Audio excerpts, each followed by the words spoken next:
เอาโคศกไม่ไหนมดเปลี่ยนกันต้นน้ำมหาสมชาติตุลุงยองสลับกันเวลามันว่างริวริว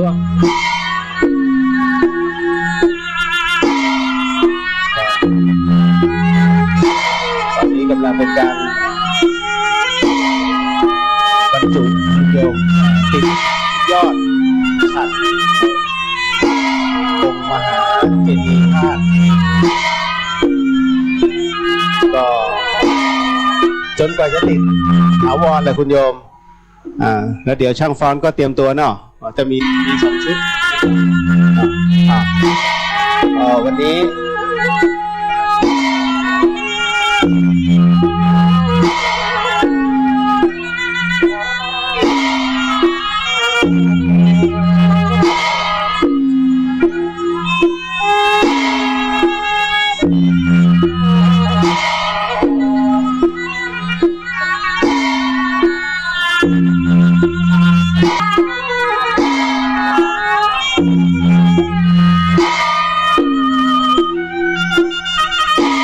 ก็วันนี้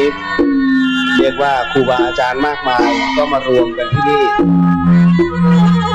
ถือว่าเป็นหนึ่งที่สัปยะมากคุณโยมสัปยะ7ที่เรียกได้ว่าเมื่อมาถึงแล้วเนี่ยโอ้มันดูดีดูทุกอย่างลงตัวไปหมดเนาะอากาศไม่ร้อนจนเกินไปรวมไปถึงเรียกว่ามีลมพัดให้เย็นสบายตลอดตอนแรกก็นึกว่าจะฝนตกนะแต่ณตอนนี้เนี่ยต้องบอกว่าเราได้มาอยู่ณที่นี้มันไม่มีความบังเอิญนะคุณโยมนี่แหละมันถูกกำหนดมาวันนี้ผู้ที่มาร่วมก็ราวๆทั้งสิ้นก็1,000 กว่าชีวิตมาอยู่ณตรงนี้นะคุณโยมด้วยทุกชนเผ่าเนี่ยถือได้บอกว่าพระพุทธศาสนาของเรานั้นไม่แบ่งเนาะเราไม่แบ่งว่าใครเป็นใครทั้งหมดทั้งมวลนั้นเราถือว่าเป็นพุทธบริษัทร่วมกัน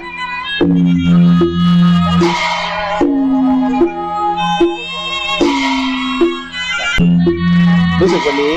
จะเป็นการแจกธาตุกายสิทธิ์เนาะคุณโยมสำหรับใครที่อยากจะร่วมบุญกับวัดเนาะในการสร้างห้องน้ำก็สามารถร่วมบุญตรงนี้ได้ขอนิมนต์ครูบาอาจารย์ไปฉันภัตตาหารนะภัตตาหารเพลเรียกว่าตรงศาลาลายด้วยกันเขาเรียกว่าวิวหลักล้าน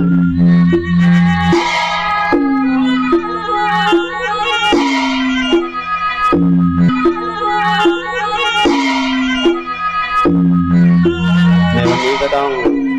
ขอขอบคุณสถานีวิทยุ FM 104.50 เมกะเฮิรตซ์จังหวัดเชียงใหม่วัดสายหิน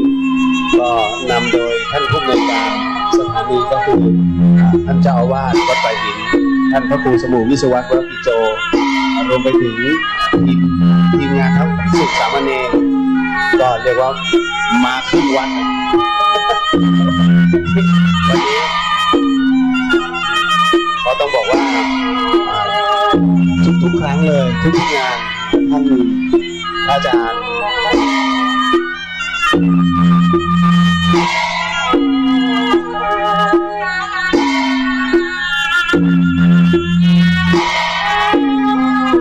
ทุกครั้งนี่เวลาว่าไปหินมีงานเนี่ยท่านอาจารย์รณชัยท่านก็จะลงไปร่วมงานทุกครั้งวันนี้ที่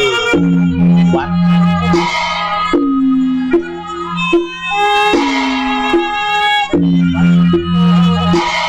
วัดศรีคีรีเนาะร่วมบุญใช่ไหมคุณโยมเดี๋ยวเอาตรงนี้รับแทนพระอาจารย์หน่อย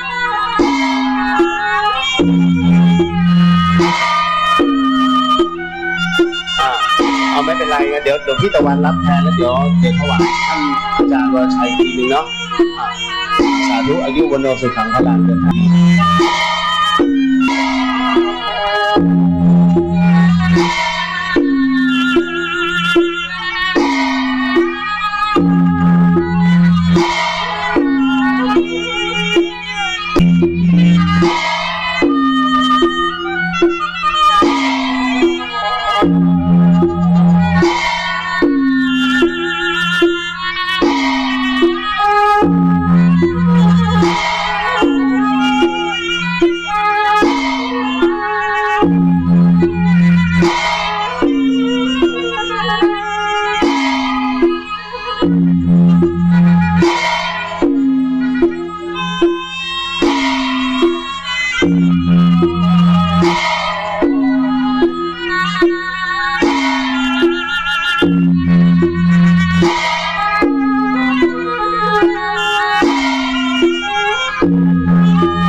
จบลงไปแล้วเนาะ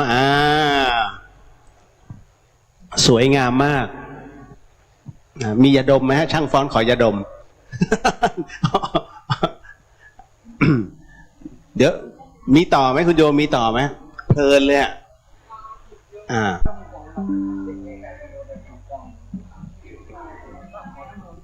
ตรงไหนได้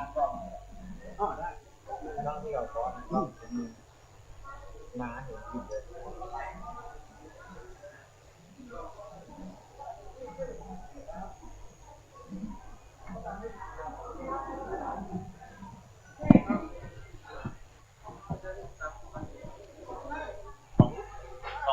ของรูปนี้ที่นั่ง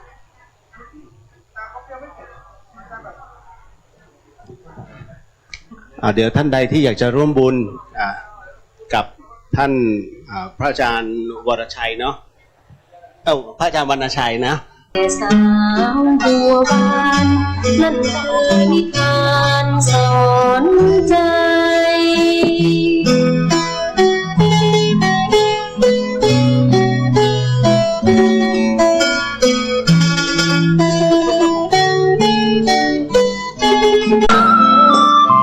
ต้องบอกว่างานแบบนี้ไม่ได้มีกันง่ายๆตัวเป็นบ่ได้เคยเห็นเลยว่าเจ้างามแรกเห็นเปิ้นอยากอยู่เคียงร่วมเรียงเคียงคู่นุ่งรามอยากขอเคล้าเจ้าอยู่ทุกยามสุดจากหักใจโปรดเป็นดูเปิ้นหน่อยที่หักเพียงบอกเขาจักเจ้าอย่าหักจากห่วงหักใจหักจากหัวใจบ่ต้องกลัวมองไม่ว่าใจเปิ้นหักบ่จริ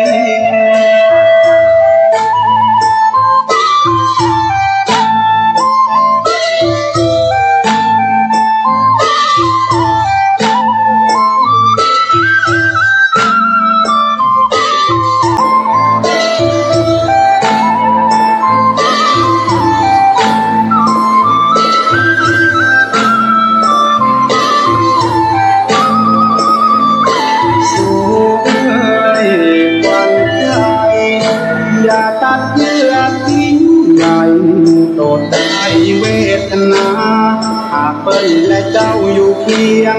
ร่วมเตียงคืนวันวิวาเปิ้นจะขอตัดใจลาเอาไว้ขาดหน้าไปพูดกันหา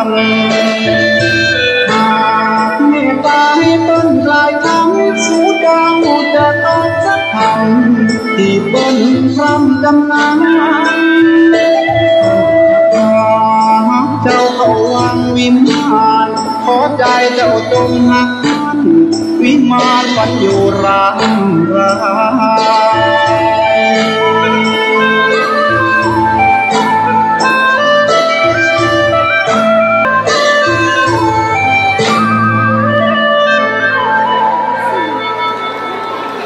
จบไปแล้วสวด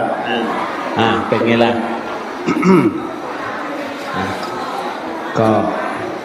เป็นอีกหนึ่งฟ้อนประยุกต์เนาะร่วมสมัยก็ขอขอบคุณ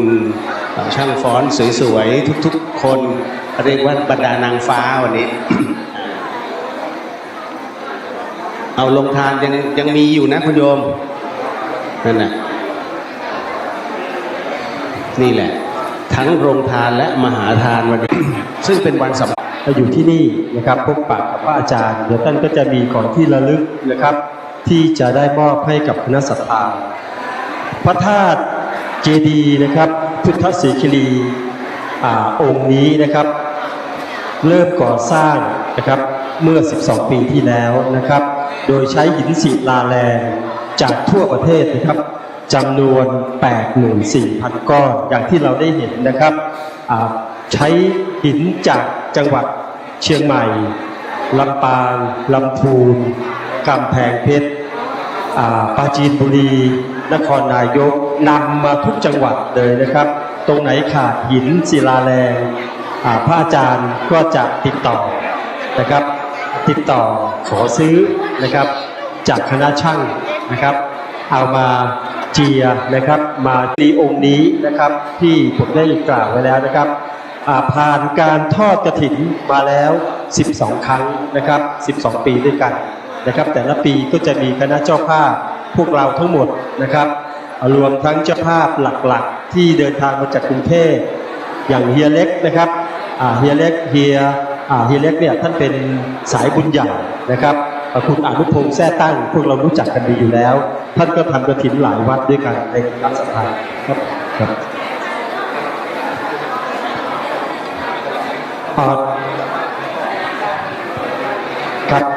ท่านดร.ไกรสอนนะครับซึ่งเป็นสายบุญกับคุณกษเดชนะครับก็มาผมไม่มีรายชื่อนะครับแต่ที่จำได้ก็จะเป็นรายชื่อของเฮียตีนะเพราะว่าเพิ่นมีเฮียเล็กครับเพิ่นมีคณะสายบุญนะครับตะกี้นี้คุณกษเดชนะครับแล้วก็ท่านดร.ท่านก็มาร่วมบุญจำนวนมากเลยทีเดียวนะครับต้องบอกว่าสายบุญหลักๆนะครับไม่ว่าจะเป็นของเฮียตีแล้วนะครับแล้วก็สายบุญของท่านก็จะเป็นสายบุญมาจากกรุงเทพมหานครบางบัวทองสมุทรเรื่องของงานที่เราได้ดำเนินการมาจนถึงวันนี้นะครับยังมีงานอีกหลายชิ้นนะครับหลายอย่างที่รอคณะศรัทธาได้ร่วมกันนะครับได้ร่วมกันช่วยกันคนละเล็กละน้อยนะครับที่จะทำให้พระธาตุพุทธสิงห์คีรีองค์นี้นะครับได้เด่นตระงานตาอยู่ที่บนดอยคุณแปะอย่างนี้นะครับเราถึงต้องมีงานที่จะต้องทำกันอีกนะครับก็รอกันสักครู่นะครับพื้นที่ท่านเห็นอยู่นี้ที่ปูกระเบื้องอยู่นี้นะครับพระพุทธรูปนะครับที่แกะสลักหินนะครับคุณดวงตาผาละพงษ์พร้อมครอบครัว10,000 บาทนะครับก็ถือว่าเป็นการร่วมบุญและตอนนั้นเนี่ยตอนที่เราถวายผ้าป่านะครับทางพ่อแม่พี่น้องชาวขุนแปะก็ดีหรือว่าชาวเชียงใหม่ซึ่งเป็นสายบุญของผมเนี่ยก็เข้ามาร่วมกันนะครับผมจัดรายการวิทยุอยู่ที่คลื่นสีขาวนี้17 ปีนะครับถ้าใครที่ฟังรายการจะรู้จักผมนะครับแต่ว่าตอนนี้ผมก็เลิกจัดไปนะครับเพราะว่าจะมีการจัดแบบออนไลน์ผมไม่สะดวกแล้วก็สุขภาพผมไม่ค่อยดีผมอยากจะใช้เวลาเย็นๆไปออกกำลังกายแล้วก็อยากทำงานให้กับชุมชนทำงานให้กับเทศบาลอบต.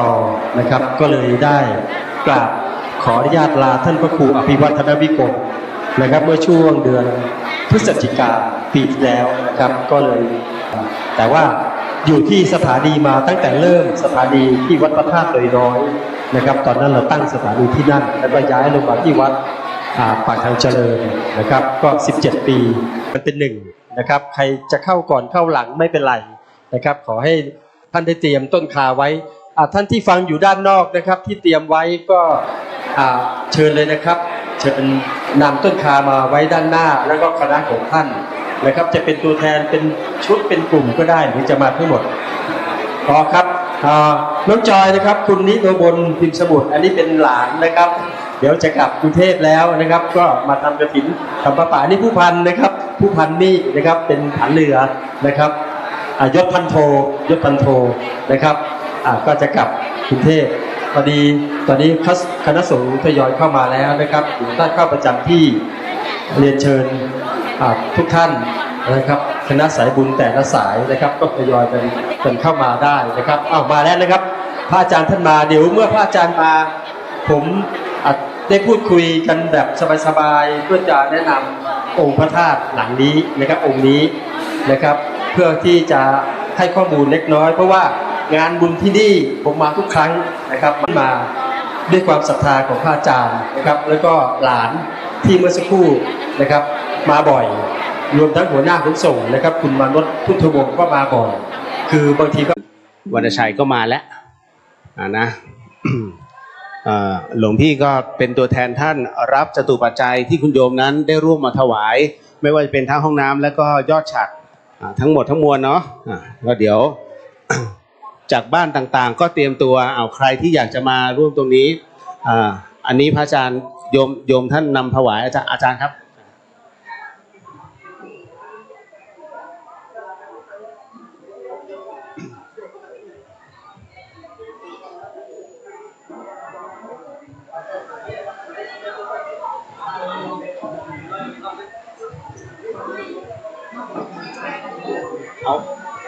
เก็บเลยเอานี่ขึ้น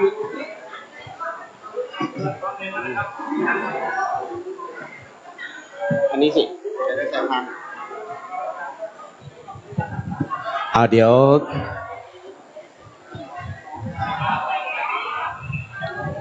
ให้ครูบาปั่นปอนเนาะได้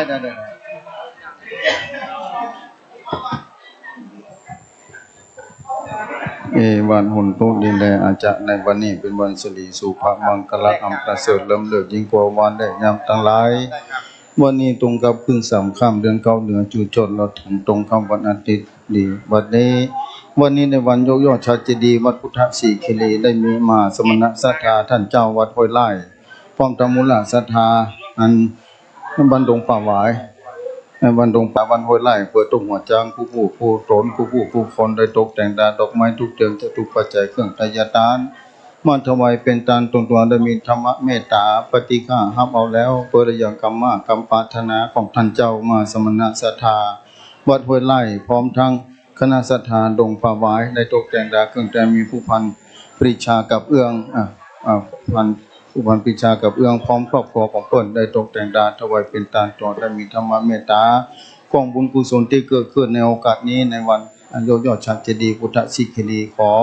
กองบุญกุศลต่างในประกาศไปยังเทพใต้อินทราเทวบุตรพร้อมทั้งเทวดามีหน้าที่ลงมาดูแลพระพุทธศาสนาในโลกละโลกาดูแลพระเจ้าพุทธศิคีรีดวงนี้อันเชิญมาปัตตาโมทนาไมบุญกุศลกับท่านเจ้าและมูลศรัทธาผู้คนขอกองบุญกุศลนี้ยิ่งใหญ่นาไปใจตันนาได้อยู่กับไว้ปูจาพระแก้วเจ้าตันสัมปการที่นี่ปานังปนมังสุขังปะลา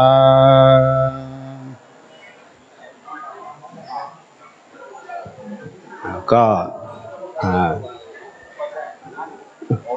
มาอันหนึ่งผ่านไปอันที่2เข้ามาเอาตาเลยทีเดียวไหมทานเลยทีเดียวบอก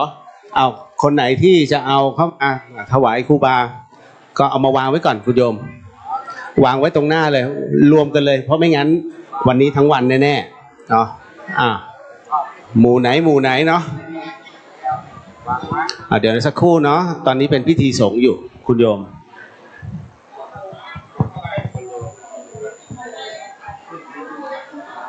วันนี้เรามาร่วมกันถวายทั้งหมดทั้งมวลเรียกว่าเป็นเจดีย์มหาชนเราร่วมสร้างด้วยกันเนาะคุณโยมก็ขอเชิญทั้งหมดทั้งมวลเดี๋ยวเข้ามาพร้อมกันเลย ทีเดียวจะได้ไม่เสียเวลามากเพราะเดี๋ยว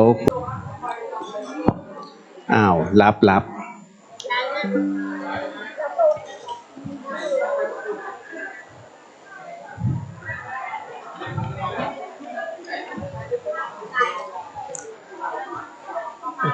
เหมือนจะไม่พอนะครูบาค่อยๆแจกไหม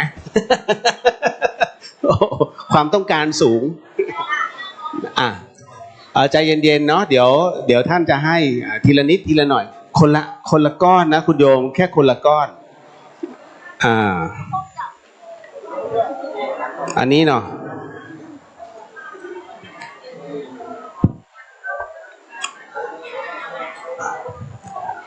ตอนนี้ให้ครูบาให้พรอยู่นะคุณโยมเรื่องของเรื่องก็คือว่าถ้าเราไม่รวมกันเนี่ยท่านก็จะให้พรอยู่เรื่อยๆมันเสียเวลามากรวมกันเลยทีเดียวเข้ามานะตอนนี้ท่านใดที่จะถวายเข้ามาตรงนี้เสร็จปุ๊บก็ไปต่อด้านหลังมาเลยเข้ามา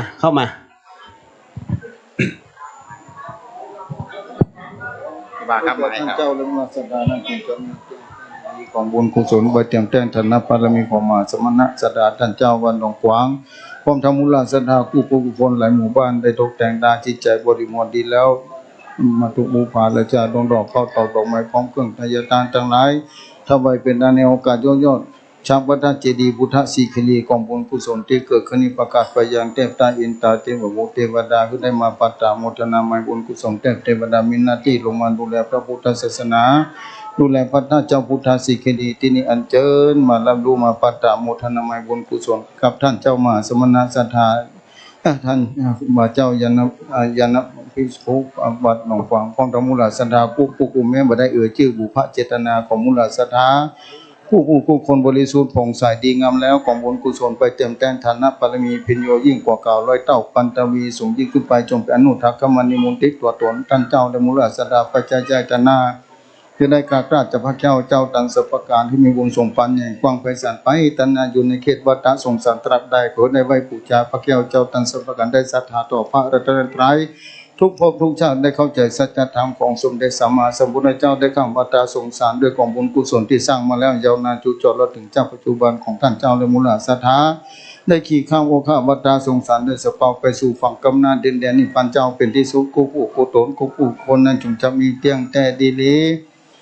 ยะถาวะลิมหาปุระปริปุริติสังขรังเอวเมวัยโตตินังเปตานังอุปกปติอิจิตังปฏิตังตุมหังคิปะเมวะสเมจันตุสัพเพปุเรนตุสังกปาจันโท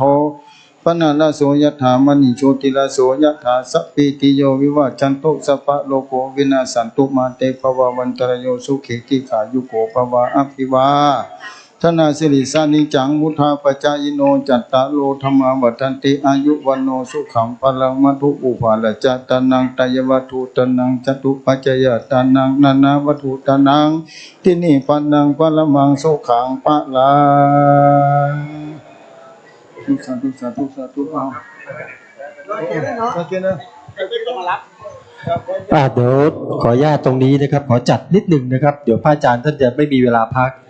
เข้ามาเป็นคณะเมื่อคณะนี้เสร็จแล้วก็ออกเลยนะครับเพื่อเปิดโอกาสให้คณะอื่นเข้ามานะครับเดี๋ยวพระอาจารย์ท่านจะได้มอบของที่ระลึกนะครับเป็นวัตถุมงคลค่อยๆเข้ามาครับไม่ต้องเบียดกันนะครับได้ทุกคนเดี๋ยวคณะสายบุญอื่นที่ยังไม่ได้ประเคนนะครับรอสักครู่หนึ่งรอให้คณะนี้ออกนะครับแล้วก็สายบุญใหม่เข้ามาให้เข้ามาเป็นชุดเป็นกลุ่มเลยนะครับให้เข้ามาเป็นหมู่บ้านนะครับเป็นกลุ่มนะครับถ้าเข้ามาส่วนตัวเนี่ยท่านไม่มีเวลานะครับขอให้เราเข้ามาเป็นชุดเป็นกลุ่มเป็นหมู่บ้านนะครับเดี๋ยวรอให้สายบุญชุดนี้ออกไปก่อนนะครับรับไม่ต้องรีบนะลูกนะเป็นผู้หญิงอยากเข้าใกล้พระมาก นะครับเดี๋ยวเสร็จแล้วออกไปเลยนะครับได้แล้วรับเสร็จแล้วออกไปเลยพื้นที่ตรงนี้จะได้ว่างแล้วก็คณะสายบุญชุดใหม่ก็นำต้นคามาไว้ด้านหน้าของพระอาจารย์นะครับรวมทั้งคณะของท่านก็มานั่งที่ตรงหน้านะครับเป็นชุดไปนะครับเพราะว่าผมดูแล้วยังมีอีกหลายชุดด้วยกันนะครับค่อยๆกันนะครับค่อยๆพระอาจารย์ท่านทำงานหนักนะครับมาหลายวันแล้วนะครับท่านจะได้มีเวลาพักผ่อนนะครับโอเคดีมากเลยนะครับเสร็จแล้วก็ออกไป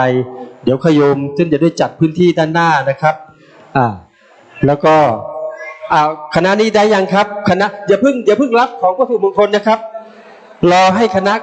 ที่ถวายแล้วรับไปก่อนนะครับเดี๋ยวท่านได้แน่นอนนะครับอย่าเพิ่งรีบอย่าเพิ่งคว้างนะครับ ชุดใหม่เข้ามาชุดนี้ครบยังครับชุดใหม่เข้ามาเลยครับคุณพี่เข้ามาด้านหน้าต้นคาเข้ามาครับด้านหน้าเลยครับขอเปิดทางนิดนึงนะครับคุณพี่เข้ามาด้านหน้าขออนุญาตครับประเคนเลยนะครับประเคนเลยขยับเปิดทางให้นิดนึงครับเราจะด้วยจัดเป็นชุดเลยนะครับเป็นชุดพระอาจารย์ครับจะเป็นชุดนะครับ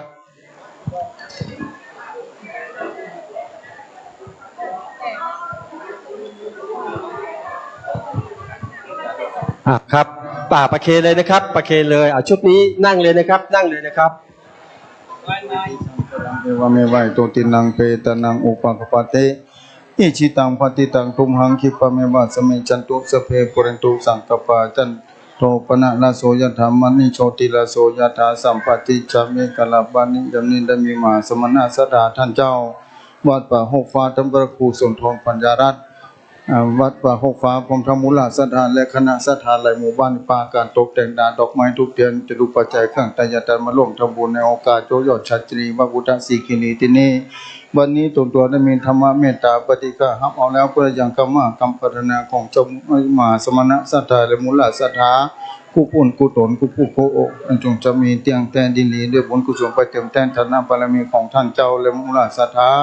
ผู้ผู้บำเพ็ญโยยิ่งกว่าเก่าร้อยเต้าปันตำเวสูงยิ่งขึ้นไปจงไปอนุทาคำมันในบนที่ตรวจตรวจมูลสดาปัจจัยใจต่างนาจะได้การจะว่าเจ้าตันสัมปการคือท่านเจ้า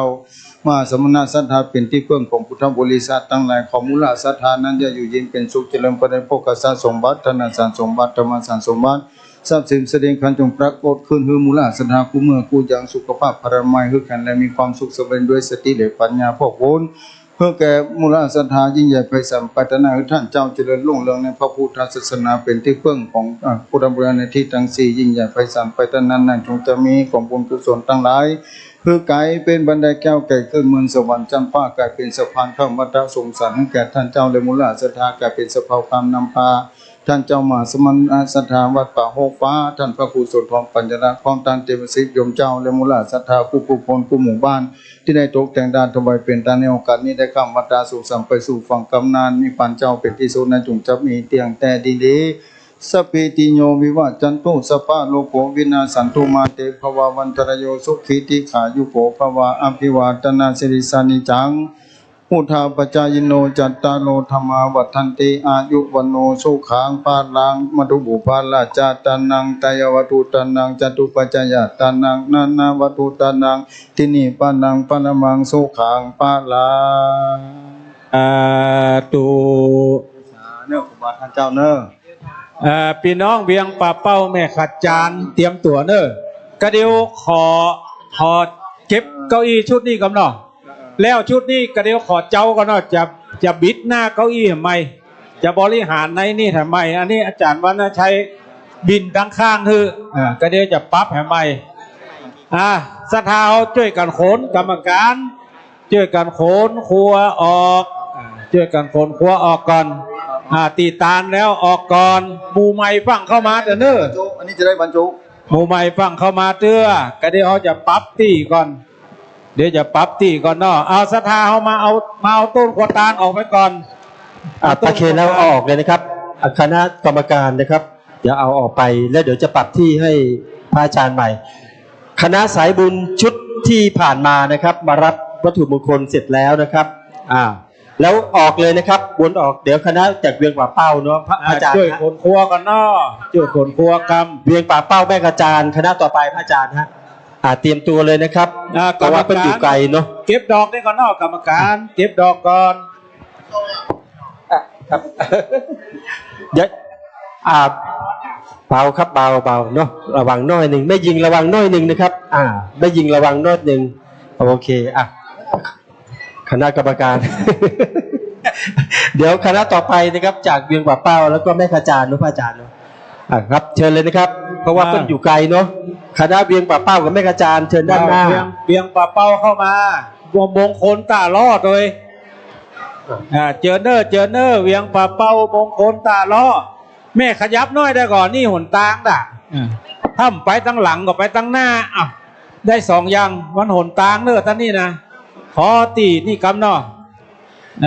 ขยับกำผมขอชี้แจงนิดหนึ่งนะครับสำหรับบุญส่วนตัวนะครับบุญเป็นซองส่วนตัวรอก่อนนะครับให้สายบุญคณะใหญ่ที่มาเป็นชุดเป็นคณะก่อนนะครับถ้าบุญส่วนตัวหรือว่าบุญคนเดียวบุญบุคคลเนี่ยนะฮะให้เสียบรวมมาเลยนะครับแล้วท่านก็เข้ามากับคณะนั้นนะครับเพื่อเป็นการย่นระยะเวลาให้พระอาจารย์ได้พักผ่อนนะครับเพราะงั้นเดี๋ยวท่านต้องให้ศีลให้พรกันทั้งวันนะครับเพราะฉะนั้นเชิญนะครับคณะที่รับเมื่อสักครู่นี้เสร็จแล้วก็ขยับออกนะครับแล้วก็คณะจากเวียงป่าเป้าแม่กระจานนะครับก็เข้าประจำที่นะครับต้นเงินต้นทารับเสร็จแล้วออกเลยนะครับอย่าอยู่นานนะครับเพราะว่าจะเปิดทางให้คนใหม่เข้ามาเราต้องจัดระเบียบกันนะครับการสนทนาธรรมโดยสนทนาธรรมที่หลังนะครับถ้าใครอยากจะสนทนาธรรมให้รอตอนเย็นนะครับให้รอตอนเย็นเลยเพราะครับเชิญครับนิมนต์ครับเดี๋ยวคุณโยมต้องมารับในส่วนของข้าวตอกฤาษีหรือว่าเพชรหน้าทั่งคุณโยม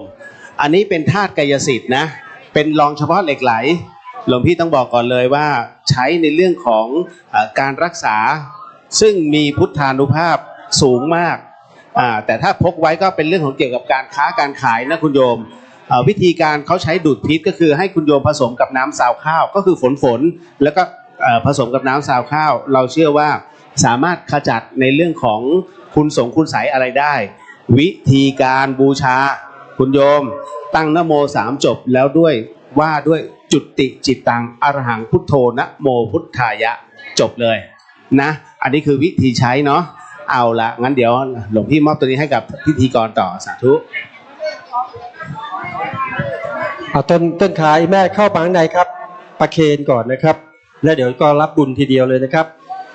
ได้อานิสงส์เหมือนกันหมดนะครับ เดี๋ยวหินนี่เดี๋ยวพระอาจารย์ท่านหินวิเศษนะครับเดี๋ยวพระอาจารย์ท่านจะแจกนะครับ เอาพรเนอร์ศรัทธาสาธุชนผู้ใจบุญทุกท่านที่ได้เดินทางมาอาจจะมีคณะกลุ่มขึ้นสีขาว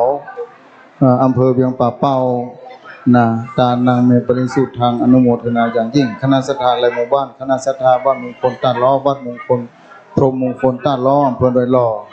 ที่ในห้องเวียงป่าเป้าอนุโมทนาอย่างยิ่งแม่บ่ได้ชื่อบุพเจตนาและมีนายกมีนายกเทศบาลนายกเทศมนตรีตำบลยางคำอำเภอดอยหล่อจังหวัดเชียงใหม่เป็นหมดจังหวัด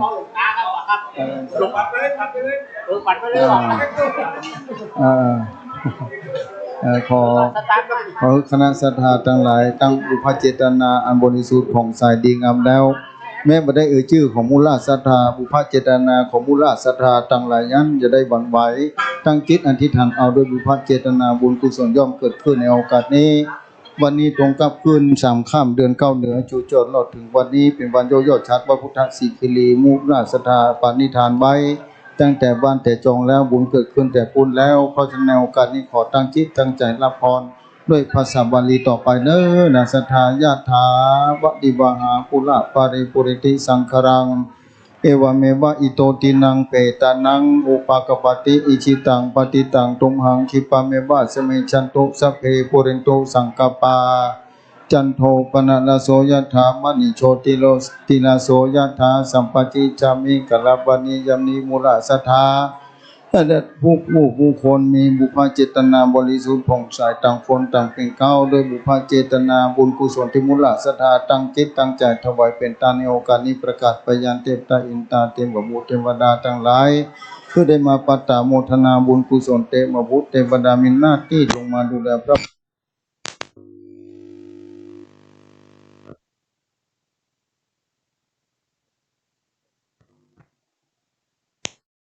เขาตั้งหลายไปใส่ไว้ในสุวรรณปัตตาลพุนธรรม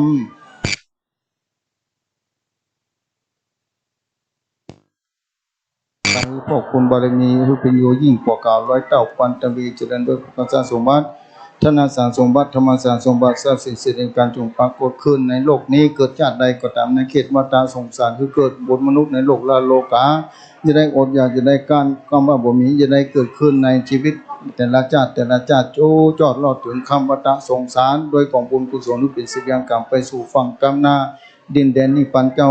ผู้คนนั้นจงจะมีเตียงแต่ดีลีสัพพิติโยวิวัจจันตุสัพพะโลกโกวินาสันตุมาเตภวาวันตรโยสุขีติขายุโกภวะอภิวาตนะสิริสนิจังมุทาปัจจยินโนจัตตารโอธรรมาวัฏันติอายุวันโนสุขังพลังพวันตุสัพพมังคลังละขันตุสัพพเทวตาสัพพพุทธานุภาเวนะสัพพธรรมานุภาเวนะสัพพสังฆานุภาเวนะสัทธาสุธิภวันตุเตมัทุบุภาราจาตานังจตุปัจจยตานังนันนวัตุตานังที่นี่ปานังปรมังสุขังปะลาสาธุคณะกรรมการต้นคานะครับต้นคาออกเลยนะครับเดี๋ยวพระอาจารย์คณะศรัทธานำต้นคาออกนะครับเดี๋ยวพระอาจารย์จะได้มอบของที่ระลึกให้กับคณะค่อยๆเข้ามาไม่ต้องคว้าง ไม่ต้องรีบนะครับไม่ต้องคว้างนะครับเพราะว่าอันนี้ชุดต่อไปนะครับถวายชุดต่อไปนะครับมันก็ชุดทันนี้นะครับสมมาตรนะครับ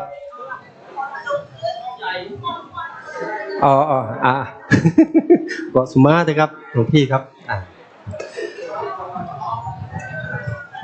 ครับผมเข้ามาแล้วก็ออกไปเลยนะครับทยอยออกไปใครที่ชุดที่เข้ามาแล้วนะครับออกไปเลยนะครับวนออกไปนะครับเดี๋ยวชุดใหม่จะได้เข้ามานะครับ ชุดใหม่จะได้เข้ามารับของวัตถุมงคลของที่ระลึกท่านนายกพระอาจารย์ครับท่านนายกถนอมครับยินดีท่านให้เกียรติมาร่วมบุญนะครับท่านนายกเทศมนตรีนะครับวันนี้ท่านมาร่วมนะครับนายกเทศมนตรีจากตำบลยางครามอำเภอเดหล่อนะครับกับคุณนายนะครับวันนี้มาร่วมบุญด้วยชุดต่อไปชุดที่ไหนครับบ้านตายฝาอำเภอฝางสักครู่หนึ่งนะแม่เนาะสักครู่หนึ่งเดี๋ยวรอให้คณะของเวียงป่าเป้าแล้วก็เวียงป่าเป้าตะกี้นี้เนาะมีทางลำพูนด้วยนะครับเวียงป่าเป้าแม่กระจานเดี๋ยวชุดฝางรอนะครับต้นคามีอีกไหมครับพระอาจารย์เลยนะฮะท่านพระอาจารย์วิษณุกลับไปหรือยังครับคณะศรัทธาท่านอยู่ที่นี่อยู่ที่บนศาลาไปแล้วนะครับพระอาจารย์ท่านบอกไปแล้วนะครับ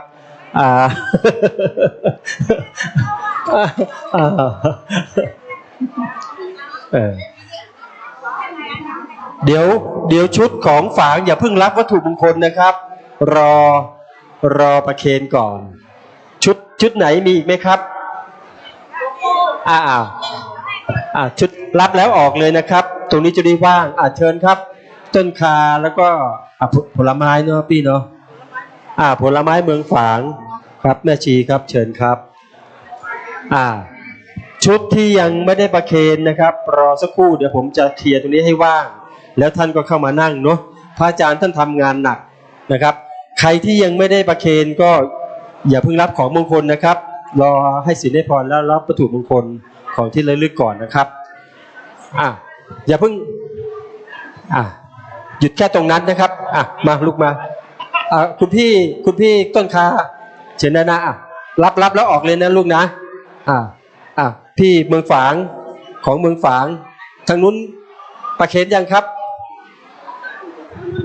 ประเคนหรือยังครับคุณพี่จากไหนฮะจาก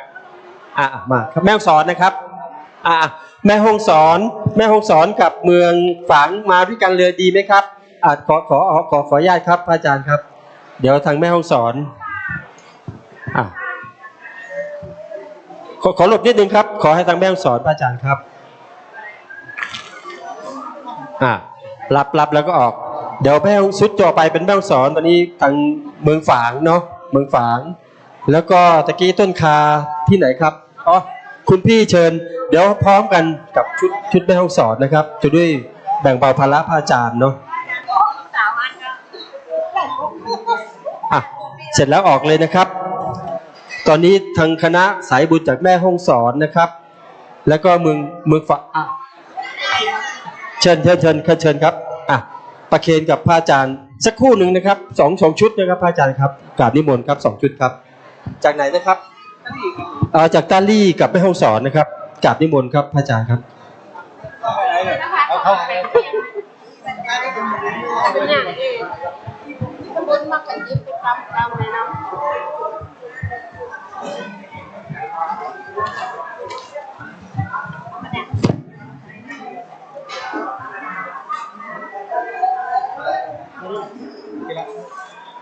ได้ปะ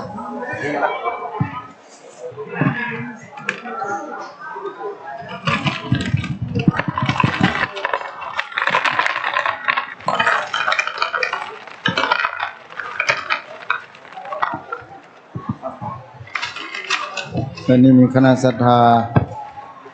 บ้านห้วยทรายศรัทธาโยมยุพินไม้ไผ่เคยไปเอานั่งร้านที่แป่งเจดีย์นะเพิ่นต้องทำบุญมาโดยการอนุโมทนาเด้อแล้วก็คณะศรัทธาบ้านละอุกตำบลห้วยห้อมอำเภอแม่ลาน้อยจังหวัดแม่ฮ่องสอน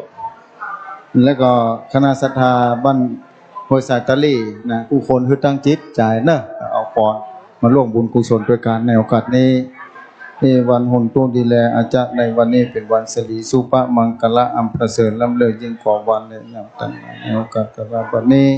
ให้ยามนี้ตรงกับคืน3 ค่ำเดือน9เหนือวันยกยอดชาเจดีย์วัดพุทธศรีคีรีวันนี้มูลศรัทธาผู้คนต่างเป็นเก้ามีคณะศรัทธาบ้านละอุกตำบลห้วยห้อมอำเภอแม่ลาน้อยจังหวัดแม่ฮ่องสอนคณะศรัทธาบ้านห้วยทรายตะลี่ ตำบลดอยหล่ออำเภอดอยหล่อจังหวัดเชียงใหม่ผู้คนมีบุพเจตนาอันบริสุทธิ์ผ่องใสดีแล้วป้าการเดินทางมายังพระพุทธสิกิริเพื่อมาร่วมยอดชาติเจดีย์ได้ตกแต่งดามาทุบูพาละจ้าดวงดอกเขาตอกดอกไม้เรียนลำเตียนพร้อมจ้างเครื่องไตรยทานมีจตุปัจจัยเป็นต้นเครื่องไตรยทานทั้งหลายมาถวายเป็นทานบัดนี้ไม่มีตัวได้มีธรรมะเมตตาปฏิฆาหับเอาแล้วเพื่อระยะกรรมะกรรมปัฒนาของเจ้ามูลศรัทธากู้คนอันมีนายกอบต.ตำบลห้วยห้อมเป็นประธานในการนำคณะศรัทธาอำเภอแม่ลาน้อยพร้อมทั้งคณะศรัทธาบ้านห้วยไสตลาดกดคือมูลศรัทธาผู้เมืองผู้วันผู้ย้ำเกิดในภาวะจัดใดก็ตามที่อยู่ในวิญญาเขตพระรัตนตรัยเจ้าแก้วตันสุภการได้ไว้สาพระรัตนตรัยพระพุทธเจ้าพระธรรมเจ้าพระสังฆเจ้าปรากฏขึ้นในหัวใจมูลศรัทธาได้ไว้ได้สาคุณแก้วเจ้าตันสุภการบุญกุศลเหล่านี้เพื่อเติมแต่งฐานะบารมีมูลศรัทธาปิโยยิ่งกว่า900เท่าปันตเวคือมีอายุมันยืนยาวสุขภาพพรรณนามัยกันและมีกินมีใจเหลือกินเหลือใจได้เป็นเจ้าเงินเจ้าคำเจ้าเข้าเจ้าของบ้านมงตรงเต้าไปตาหน้าจงจะมีเที่ยงแต่ดีนี้ปรารถนาสิ่งบางประการใดบังคับต่อสิ่งทำแล้วไซสมดังกรรมมาปรารถนาจุอย่างจุประการเข้าสู่โลกิยะโลกุตรธรรมดวงประเสริฐวิเศษนั่นคือเด่นวินิปันเจ้าผู้คนจงจะมีเที่ยงแต่ดีนี้ยะถาบัณฑิวาหาปุระปริปุริติสังขรังเอวะเมวะอิโตตินังเปตานังอุปกปติอิชิตังปฏิตังตุมหังคิปะเมวะสเมชันโตสัพเพปุเรนโตสังกปาจันโทปนะละโสยถามณิโชติละโสยถาสัพพิติโยวิวัจจันตุสัมมันเตภวะวันตรโยสุขิติขายุโกภวะอภิวาทนาสินิสานิจังมุทาปจายโนจัตตาโลธรรมาวัฏันติอายุวันโนสุขังพลังภวันตุสัพพมังกลังละขันตุสัพพเทวตาสัพพพุทธานุภาเวนะสัพพธรรมานุภาเวนะสัพพสังฆานุภาเวนะสัทธาสุติภวันตุเตมตุบุปาลจตนังจตุปัจจยตานังนานาวัตถุตนังทินิปานังปะละมังสุขังปะลาสาธุคณะกรรมการครับป้าหนานป้าน้อยนะครับนำปัจจัยนะครับแล้วก็เครื่องบริวารที่คณะศรัทธาได้นำมาถวายนำออกคณะศรัทธาทยอยเข้ามานะครับโดยเฉพาะผู้หญิงให้ระมัดระวังนิดหนึ่งนะครับ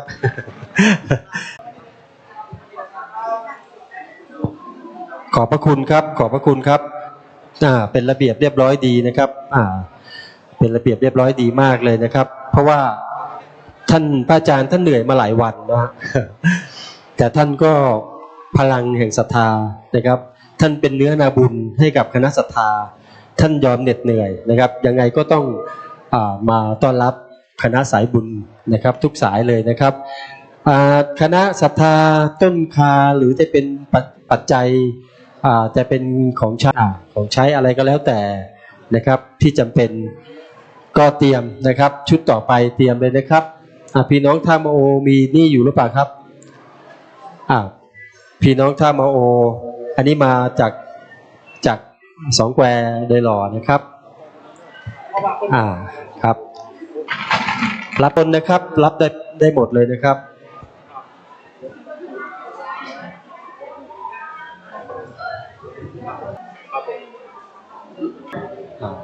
ทยอยเข้ามานะครับดีมากเลยนะครับเป็นระเบียบดีใครที่ยังไม่ได้ถวายบัตรเดี๋ยวจะอานิสงส์ไม่แรงนะครับไม่ครบอานิสงส์ไม่ครบท่านต้องมาถวายรอรับศีลรับพรแล้วก็รับของที่ระลึกอานิสงส์จะนะครับ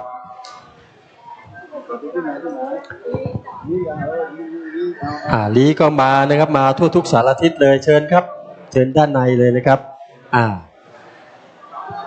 คณะศรัทธาสายต่อไป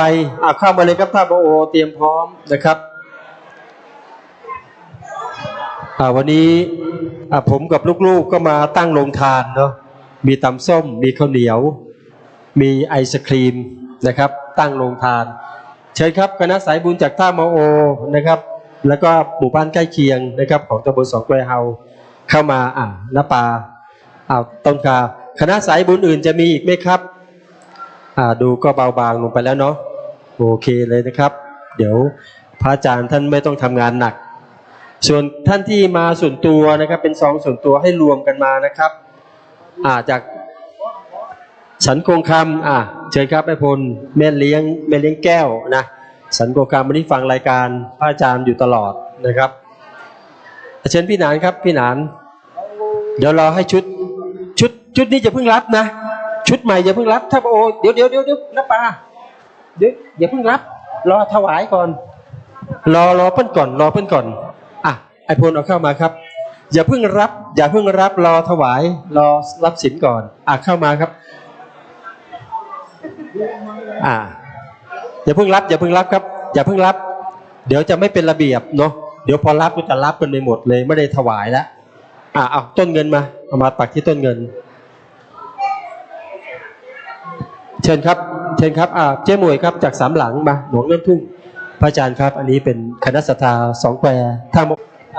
ตั้งใจเลยนะครับอธิษฐานตั้งใจประเคน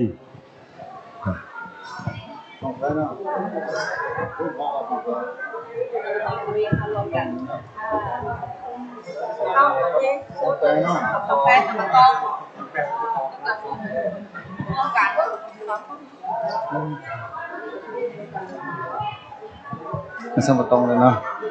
วันหนตูนี่แหละอาจจะในวันนี้ก็เป็นวันสิริสุภมังคละอันประเสริฐล้ำเลิศยิ่งกว่าวันเนี่ยนำแต่วันนี้ตรงกับคืน3 ค่ำเดือน9เหนือจุจดโลดถึงวันนี้วันยกยอดชัดเจดีย์วัดพุทธศรีคีรีได้มีคณะสดาบ้านสองควายและคณะสดาอำเภอสัมปะตองถึงมวลนั้นได้มีอุปเจตนาอันบริสุทธิ์ผ่องใสดีแล้วตกแต่งดามาทุ่มบูชาและจานดวงดอกกอบดอกไม้เล่นลำเพียงพร้อมทั้งจตุปัจจัยเป็นเกินแต่อย่าตานตนตัวได้มีธรรมเมตตาปฏิฆาหับเอาแล้วก็ยังกรรมกรรมปัฒนาคงจมูลาศรัทธาถึงสองที่ต่างๆบ้านสองแควอำเภอสัมปะตองบ้านสองแควโดยรอในอำเภอสัมปะตองบุญกุศลทั้งหมดที่เกิดขึ้นในโอกาสนี้ประกาศไปยังแจกเทวดาทั้งหลายอยู่ในทิศทั้งสี่เพื่อได้มาทราบรู้ด้วยวิถีมาปัตตาโลกโมทนาบุญกุศลกมุลาศรัทธาเทวดาอามินนาที่ลงมาดูแลพระพุทธศาสนาในโลกลาโลกาดูแลปัตตาเจ้าพุทธศรีคีรีที่นี่ขออัญเชิญรับรู้ได้มาปัตตาโมทนาไมบุญกุศลกมุลาศรัทธาน้ำอะไรชื่อมุลาสดาทุกคนแม้บ่ได้ชื่อแต่ฮู้ด้วยวิถีได้นำเอารายชื่อเจ้าเขาทั้งหลายไปใส่ไว้ในสุวรรณปัตตาหลับอันละคำสนามจังชื่อไว้ใกล้ต่อหน้ากองตาชายะอิบะเปิ่นดังอบแรงเอาไปเต็มเนื้อเต็มตัวมุลาศรัทธาที่มีบุพเจตนาอันผ่องใสดีงามแล้วนี้ขอนำรายชื่อใส่ไว้ในสุวรรณปัตตาหลับอันละคำสนามจังชื่อเป็นเงาติดตามตนตัวมุลาศรัทธาไปทุกภพทุกชาตินั้นจงจะมีเกิดชาติใดก็ตามก็มาบ่มีจะได้เกิดขึ้นแม้ชาตินี้ก็ตามมือมีกินมีใจหรือกินเหลือใจพร้อมพร้อมโดยปัจจัยทั้งสี่จะได้ขัดตกปกป้องหรือมีศรัทธาต่อพระรัตนตรัยทุกภพทุกชาติไปได้กลับไว้พระเจ้าแก้วทั้งสัพพการทุกภพทุกชาติบุญกุศลนี้อุดหนุนเต็มมุลสลาอยู่ดีมีสุขอายุมันยาวสุขภาพพรรณนามัยแข็งแรงเจริญรุ่งเรืองไปตนาเข้าสู่โลกิยะโลกุตระธรรมปรารถนาสิ่งประการใดบังคับต่อสิ่งธรรมแล้วไซคือสมดังกรรมมาปรารถนาของมุราสถานั้นจุยังจุปการบุญสมปันเหล่านี้คือไกเป็นบันไดแก้วไก่ขึ้นเหมือนสวรรค์จำปามุราสถาคือไก่เป็นสเปาคำนำปามุราสถาขี่คำโอคะวัตะสงสารไปสู่ดินแดนอมตะมานิปันเจ้าแน่นโคตกันตันนาแก่มุราสถานั้นจงจักมียะถามะลิวหาปุระปริปุริติสังขรังเอวเมวะอิโตตินังเปตานังอุปกปติอิชิตังปฏิตังตุมหังคิปะเมวะสมิชันโต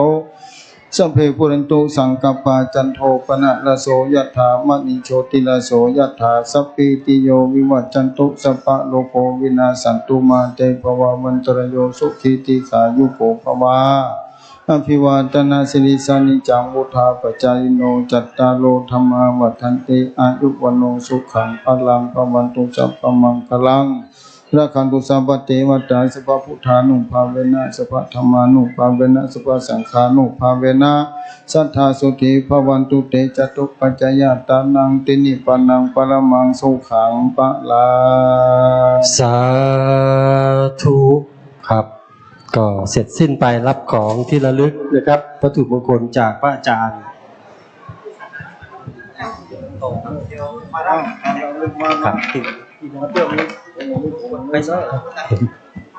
ครับครับค่อยๆเข้ามานะครับค่อยๆเข้ามาไม่ยิงระมัดระวังนิดนึงนะครับ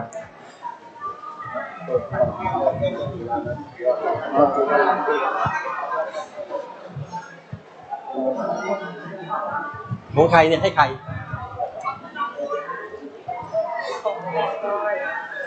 ครับช่วงที่กำลังรับของที่ระลึกจากท่านพระอาจารย์กระเป๋าสตางค์นะครับของใครตกอยู่ในนี้ผมยังไม่ได้เปิดดูนะครับกรรมการวัดนำมานะครับ ขอให้ท่านเจริญรุ่งเรืองไปอย่างสุดๆเลยนะครับสำหรับท่านที่เจอแล้วคืนนะครับคณะต่อไปนะครับสายบุญเตรียมต้นคานะครับแล้วก็จะมีจากเชียงรายนะฮะตะกี้เข้ามาบอกเดี๋ยวท่านเข้ามาก็พร้อมเลยนะครับใครที่ทำกระเป๋าสตางค์ตกนะครับช่วยบอกต่อด้วยนะครับรับได้ที่ทางด้านหน้านะครับพระประธานองค์พระประธานอย่างนี้นะครับค่อยๆทยอยเข้ามานะครับยังถ้ายังไม่ได้ประเคนปัจจัยหรือว่าประเคนของนะครับอย่าเพิ่งรับ ผมบอกแล้วอานิสงส์มันจะไม่แรงอานิสงส์จะไม่แรง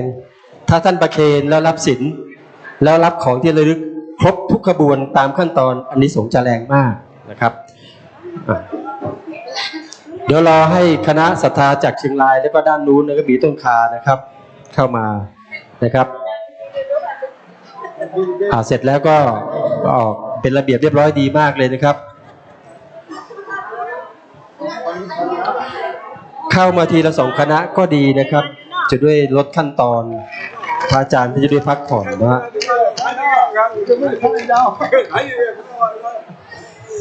เตรียมเลยนะครับคณะศรัทธาสายบุญต้นคาต้นต่อไปแล้วก็จากเชียงรายนะครับเชิญเลยนะครับ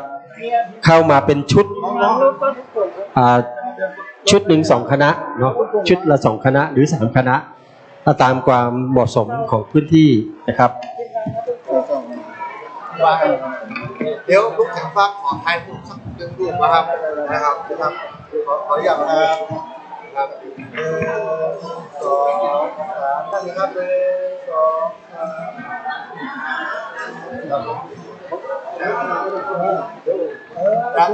ทำอะไรก็อยู่ที่น้องก็ที่จะมาโน่นหาโน่น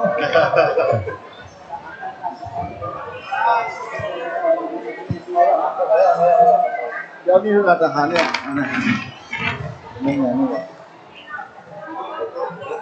เราจะมีหนังอะไรบ้างหมดเลยจะพูดได้กี่เดือนอ๋อจะเด็กกับดูไม่ยาก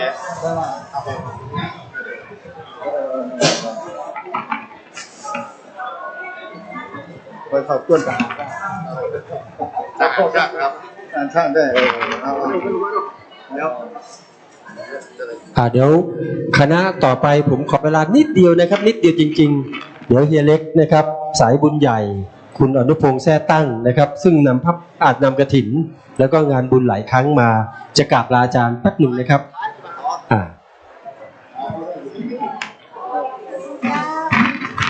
เฮียเล็กนี่เปิ้ลทำบุญนะฮะในอำเภอได้หล่อเนี่ยหลายวัดเลยเปิ้ลทำบุญหลวงพี่นนท์มือเท้าเลยครับพระอาจารย์นนท์นะครับแล้วก็เชียงรายของพระอาจารย์นนท์ที่ก็ท่านเคยอยู่ได้หล่อนะครับเดี๋ยวรอสักครู่นะครับรอท่านเดี๋ยวป้อนแล้วปั๊บหนึ่งขอลาบดายก็ได้เดี๋ยวให้คณะศรัทธาเนาะชาวเผ่าปกย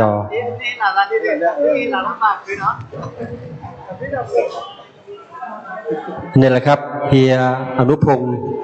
แท้ตั้งเดี๋ยวเฮียเล็กเรารู้จักกันดีท่านนำสายบุญคณะของท่านมาร่วมบุญกับทางคลื่นสถานีของเรานะครับอยู่ตลอดเวลานะครับทุกๆปีแต่ตั้งองค์กฐินเฮียเล็กคุณแม่อะไรฮะไปกับปิ๊กก่อนนะครับคุณน้าคุณน้านะครับคุณแม่วรังคณานะครับอันนี้ก็เราได้ยินชื่อกันคุ้นๆอยู่แล้วนะครับคุณแม่วรังคณาก็เป็นสายบุญใหญ่เชิญเลยนะครับสายบุญจากอำเภอพร้าวเนาะพระอาจารย์นนท์หลวงพี่นนท์ เวียงหนองล่องคุณแม่2ชุดนะครับเข้ามาเนาะจะได้จะชับเวลาให้หลวงพระอาจารย์เนาะท่านได้ทำงานน้อยลงนะครับ พระอาจารย์ครับเวียงหนองล่องกับพระอาจารย์นนท์นะครับหลวงพี่ เดี๋ยวเวียงหนองล่องจะเข้ามาทำมาถวายนะครับ ถวายก่อนถวายประเคนเลยนะครับประเคนนะครับ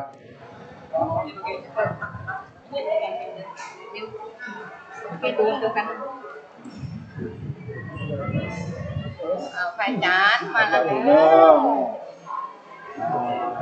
ย้อของมาแล้วก็ปูนี้ไปแล้วเข้ามาจาน เอาคนเลย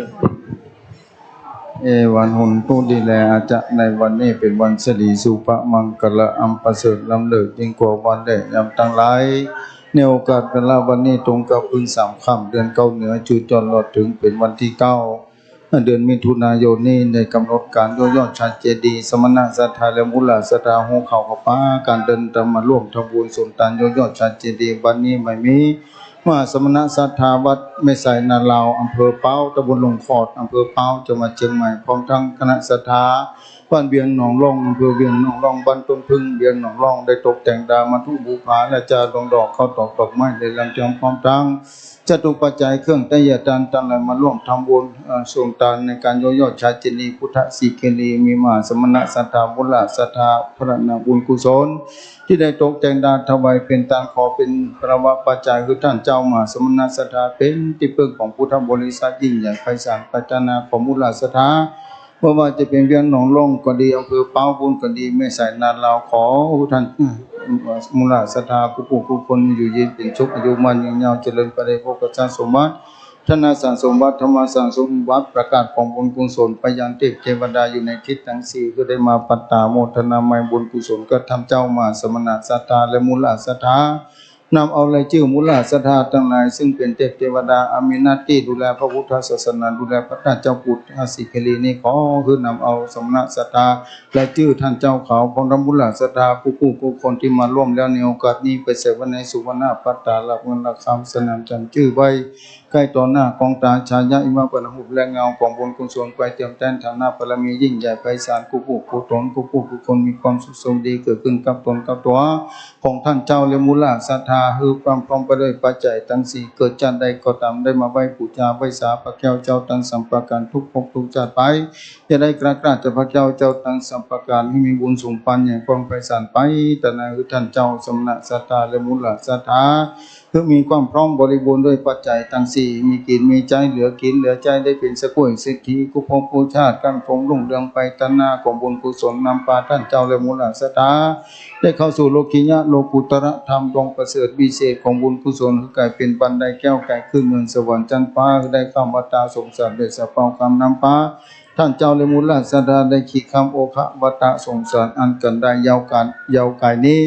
ไปสู่ดินแดนอมตะมานิปันเจ้าเป็นที่สุนั้นจงจับปีเตียงแต่ดิลียะถาวัติบาหาปุระปาริปุริติสังขารังเอวเมวัยโตตินังเปตานังอุปกปเตอิชิตังปฏิตังตุมหังคิปะเมวะสมิจันตุสัพเพปุรินตุสังกปาจันโทปนะละโสยะถามันโชติละโสยะถาสัพพิติโยวิวัจจันตุสัพพะโลกวินาสันตุมาเตภวาวันตรโยสุขิติขายุโกภวะอภิวาทนาสิริสานิจังบุธาปัจจยิโนจัตตาโลธรรมาวัฏันติอายุวันโนสุขังพลังปวันตุสัพพมังคลังละขันตุสัพปฏิวัตตาสภาพุทธานุภาเวนะสภธรรมานุภาเวนะสภสังขานุภาเวนะสัทธาโสติภวันตุเตมัทุบุปาลาจาตานังจตุปัจจายตานังนันนวัตุตานังตินิปานังปาลมังสุขังปะลาสาธุกับเจ้าหน้าที่นำต้นขาเลยนะครับรับวัตถุมงคล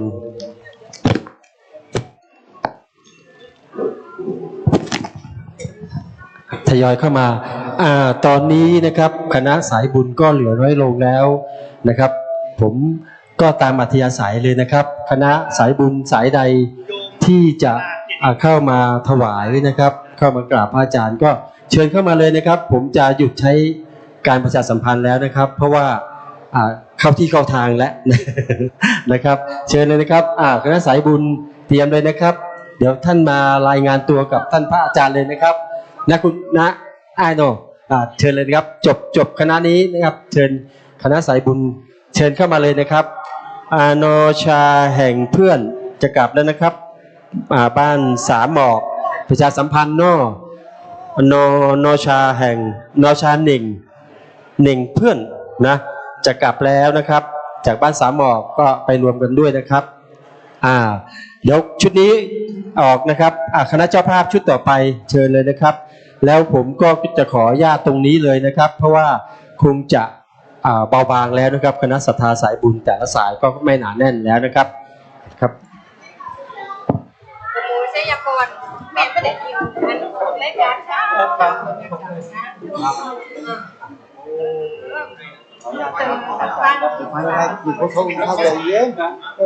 อยู่ก่อนไม่ไปไหนกันอยู่ด้วยกันครับอาจารย์เลยครับครับเชิญครับศรัทธาเข้ามาเนอะจังใดก็เบาบางไปผ่องละเนาะขยมของอาจารย์มหาสมชาติมาเอาควากันละไอ้เบิ่มเนอะอยู่จังใดเนี่ยศรัทธาเพิ่นจะกลับละเนอะที่ลำปางไอ้เบิ่มเข้ามาหากันศรัทธาเนอะฮับปอนท่านอาจารย์จะให้ปอนฮับปอนก่อน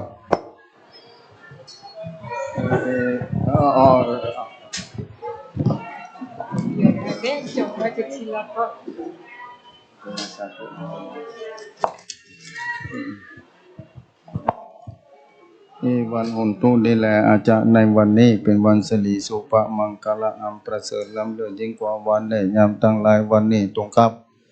คืน3 ค่ำเดือน9เหนือจุจนรอถึงวันที่9วันอาทิตย์พอดีได้กำหนดกฎเกณฑ์ได้ย่อๆชัดเจนดีพุทธสีเคลีวันนี้ได้มีจมูลศรัทธามีคุณโยมนภาสอนพร้อมทางสามีกาพร้อมทางบริวารกูปู่กูคนที่มาแล้วที่นี่แม้บ่ได้ชื่อบ่ต้องเสียใจมีบุพเจตนาอันบริสุทธิ์ผ่องใสดีงามแล้วผู้คนมาร่วมในงานนี้เป็นบุญอย่างยิ่งของบุญกุศลที่เกิดขึ้นที่มูลศรัทธาได้ตกแต่งดาจตุปัจจัยได้เป็นเจ้าภาพพระพุทธเป็นปาสาลูกเจ้าองค์เขียวเป็นหินแคนไซก็ดีเป็นเจ้าภาพในรายการต่างๆก็ดีบอกว่าเป็นภัตตาหารถวายภัตตาหารเพลแด่พระสงฆ์สังฆเจ้าบุญกุศลถึงหมดทั้งมวลที่มูลศรัทธาผู้ผู้คนปล่อยมาถวายเป็นทานในงานนี้ขอประกาศไปยังเทพไตรอินทราเทวบุตรเทวดาทั้งหลายอยู่ในทิศทั้งสี่มีภูมิเทวดาอากาศเทวดาลูกขเทวดาปปตาเทวดาอยู่ตามป่าเขาลำนองไผ่ทำภูหาป่ากว้างหักที่อาศัยของเจ้ามูลศรัทธาก็ตามอัญเชิญมารับรู้มาปัตตาโมทนายมายบุญกุศลกมูลศรัทธาในโอกาสนี้เทวดามีหน้าที่ลงมาดูแลพระพุทธศาสนาในโลกลาโลกาดูแลพระเจ้าพุทธสีเคลีที่นี่ก็ได้มาทราบรู้บัดนี้มูลศรัทธาได้มาร่วมเป็นเจ้าภาพต่างๆนานาตกแต่งดาจตุปัจจัยถวายเป็นทานในโอกาสนี้บุญกุศลนี้ขอเทวดานำเอารายชื่อมูลศรัทธาที่ประกาศไปแล้วแม้บ่ได้ประกาศชื่อก็ตามบุพเจตนาอันเกิดขึ้นอยู่ในห้วงหัวใจของมูลศรัทธาขอเทวดานำรายชื่อเจ้าเขาตั้งหลายนี้ไปใส่ไว้ในสุวรรณปัตตาหลับเงินหลักคำสนามจำชื่อไว้ใกล้ต่อหน้ากองตาจายาอิวาเปิดหุบและเงาไปเต็มเนื้อติดตนแก่มูลศรัทธากูปู่กูคนที่มาแล้วในโอกาสคณะนี้ประณะบุญกุศลนี้ไปเตรียมแต่งฐานะบารมีของมูลศรัทธาคือเพ็ญโยยิ่งกว่าเก่าร้อยเต้าปันตวีสูงยิ่งขึ้นไปจงปราโนทักกรรมนิบนติดต่อตนมูลศรัทธาไปทุกภพทุกชาติจะได้วิทย์จะได้ขาดเกิดจัดได้ก็ตามคือมีกินมีใจเหลือกินเหลือใจคือมีปัญญาคุ้มครองรักษาตัวเก่าในการดำเนินชีวิตประจำวันถูกต้องดีงามไปตั้งหน้า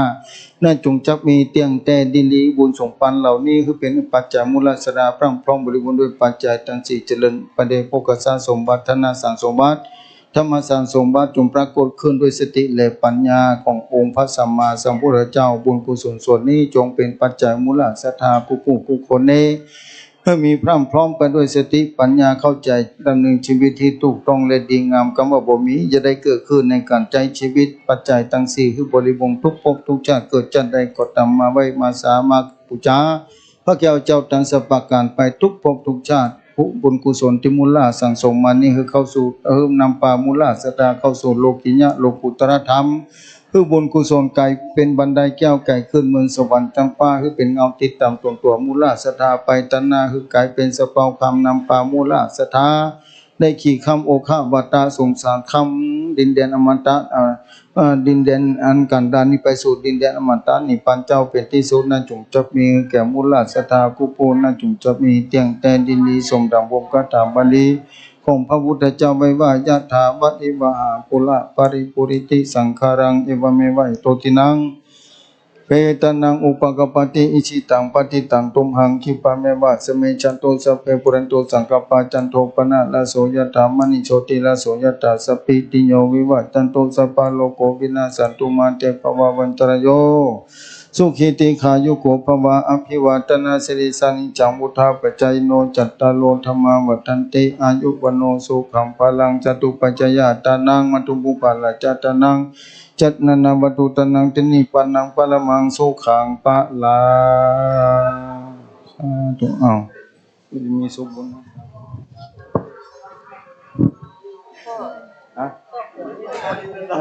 เนี่ยลูกนี่นะสถานเนื้อตังนอกที่ยังบ่ได้มาตานจำเจเนาะเข้ามาเลยรถหลังขยับเนาะรถยอยักษ์จอจาน146เชียงใหม่ย้ายรถกำถ้าจะขวางตังเขาเนาะยอยักษ์จอจานเนอะยอยักษ์จอจาน146ก็เลขเน็ตเนอะเฮ้ยยอยักษ์จอจานเนาะก็ขอบคุณกับสถานะบุญทุกท่านทุกคนหลายคนมาก็ยังไม่ได้พบท่านอาจารย์กำเตือนเนอะพี่น้องตังลำปางคุณแม่พัดวงพรหมสายน้องบุญที่ราโยธาเจ้าภาพจากตังลำปางเจ้าภาพ3ชุด3คณะเนาะได้มาเป็นเจ้าภาพสั่งให้กับครูบาอาจารย์ตอนนี้ก็กำลังจะเดินทางกลับและเลือดทายอย่างใดก็เข้ามาครับวัตถุมงคลกับอาจารย์ครับน้องบุญทีลาไปแม่เข้ามาในเนอะน้องบุญทีลาโยธาศรัทธาญาติโยมพี่น้องกลางเมืองฝางเอาละรถกำลังจะขนของไปละเนอะรถจะขนของพี่น้องเมืองฝางพี่น้องเมืองฝางอยู่ทางใด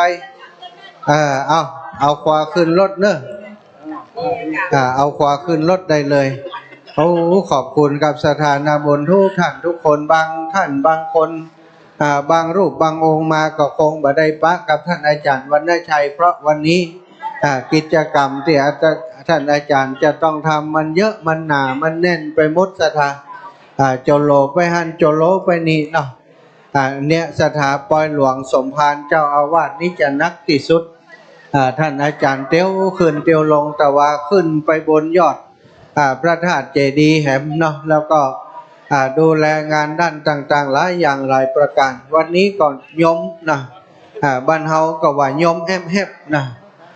มาเบิดนี่หูเรื่องแน่นอนนะรับอย่างบุกฝังนี่นะเพื่อนว่านะก็มีงานบุญครั้งหนึ่งท่านอาจารย์ถึงจะเหน็ดจะเหนื่อยแต่ว่ามีความสุขใจเนื่องจากว่าได้หันศรัทธานักศิลป์นักบุญต่างๆได้ป้ากันมามากหน้าหลายตาบางพ่องก็เดินทางจากกรุงเทพมหานครมาจากปริมณฑลต่างๆได้เดินทางมาหาท่านมาเพื่อจะร่วมบุญร่วมกุศลกับท่านอาจารย์วันนี้ก็มีผู้ที่ร่วมบุญห้องน้ำเนาะห้องน้ำห้องสุขาซึ่งเป็นท่านอาจารย์ได้สร้างเพื่อให้ใจตันในงานนี้แล้วก็มากันมาร่วมบุญกันหลายท่านหลายคนแต่เจ้าก็มีโยมแม่จันเรือนใสได้ร่วมบุญ500 บาทแม่เดือนเพ็ญทิมวังได้ร่วมบุญแห่ม200 บาทกับร่วมกับคณะของโยมแม่จงดีเชื้อกันทารวมกันทั้งหมดก็เป็น 5,800 เด้อสถาแต่ของแต่เจ้าที่ผ่านมาเนาะก็ต้องขอบคุณสถานะบุญทุกท่านทุกคนตอนนี้ก็ยังกำลังถ่ายทอดเสียงไปยังคลื่นของสถานีในเครือข่ายคลื่นสีขาวอยู่เนอะสถาก็ได้ยินตั้งบ้านตั้งจองพี่น้องที่อยู่ตั้งบ้านตั้งจองก็รับรู้รับทราบขณะนี้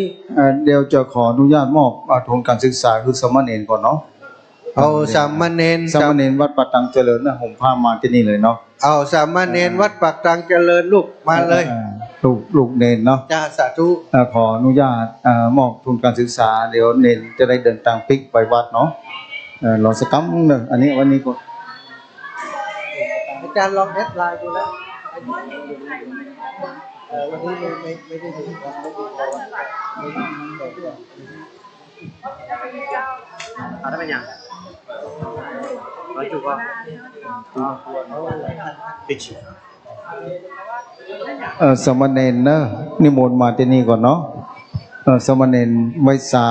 เนอะเนี่ยเนอะลูกนี่จะได้กำจูศาสนาไปทางหน้ามอบทุนการศึกษาคือสมณเณรเจ้าเขาตั้งหลายกุศลโกองค์เทระเรียเย็บบอลเนี่ยก่อนมาโอ้มันจะไปหาเนื้อนะอีกข้างนะเฮ้ย สาธุช่างภาพจับภาพกำเนอะเอาใจเย็นๆครับจ้าๆหน่อยครับจ้าๆหน่อยภาพเก็บภาพงามๆเอาวันนี้ได้หลายโลนี่ปัดโตวันนี้ได้หลายเนอะซองใหญ่หนาปื้นวื่นนะซองใหญ่หนาปื้นวื่นเน้นน้อยเฮาครับแล้วก็ถอยออกมาเพื่อคนตั้งหลังเข้าไปน่ะเอาละปั่นปอนเนี่ยนะครับแล้วปั่นปอนนะปั่นปอนเหียเด้อสัปปีได้กำไรครับแล้วปั่นปอนจิมฝึกปั่นปอนครับได้ไฟเป็นต้นเสียงอันนั้นเหรอได้ยังเข้ามาไปนั่งตั้งหลังกระจบข่าวได้สักคำต้นเสียงอยู่ไหนเอาสัปปีพร้อมกันเลยสัปปีพร้อมกันให้พรนำเลยได้แล้วเอาเลยลูกโอ้ส่งกันเป็นทอดสัปปีเลยสัพพิติโยวิวัชชันตุสัพพะโลกโควินาศตุมาเตภวะวันตรายโยสุขีทีขายุโกภวะอภิวาทนาสิริสานิจังวุธังปัจจายโนจัตตาโลธัมมาวัฏทันติอายุวันโนสุขังภะลัง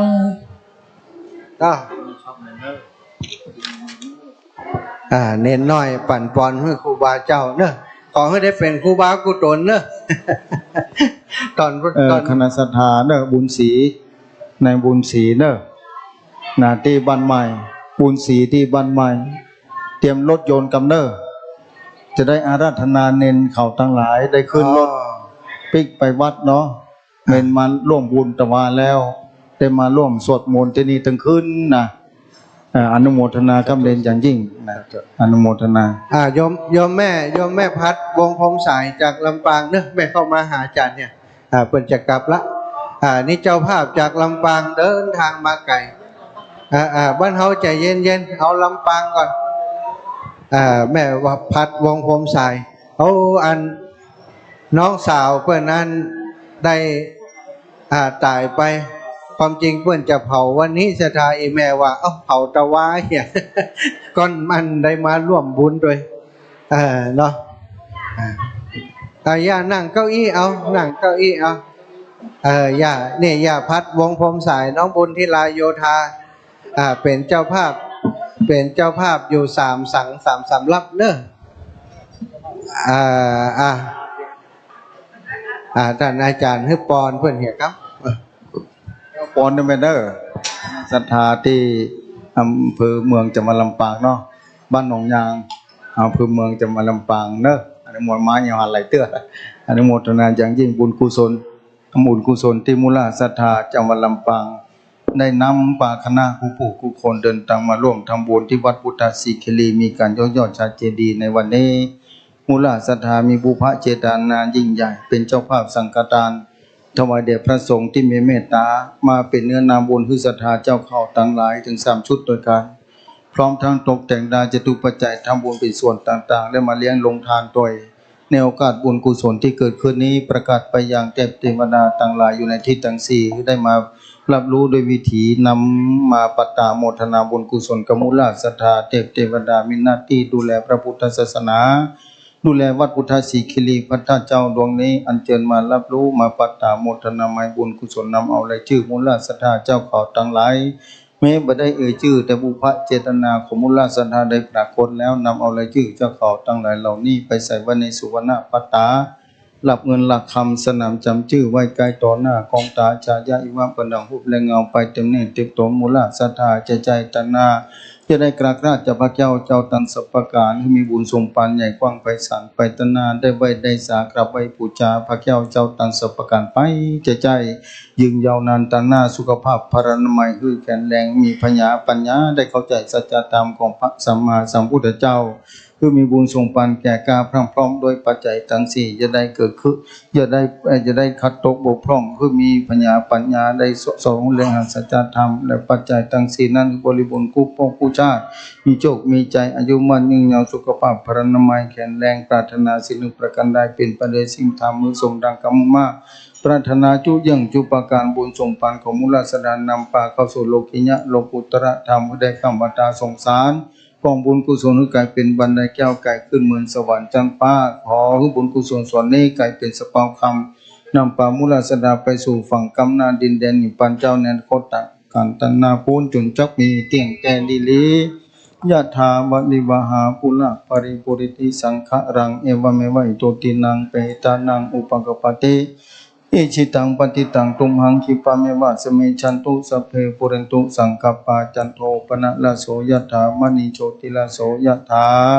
สัพพิติโยวิวัจจันตุสัพพะโลกโควินาสันตุมาเตภวะวันตรโยสุขิติขายุโกภวะอภิวา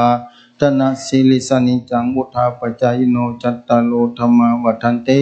อายุวโนสุขังพลังจตุปัจจยตานังนันนาวัตถุตานังเตนิปานังปะละมังสุขังปะลังเอาอยู่ดีมีสุขบุญรักษาเนอคณะศรัทธาลำปาง วันน้องอย่างอยู่ดีมีสุขฟังวิทยุตลอดด้วย ฟังวิทยุตลอดโมทนาเนอลำปางนะเสียงไปไกลได้ตัวทุกเจ้าไปได้ปักเสียงไปแล้วโมทนาสาธุนั่นกันอยู่ดีมีสุขนะ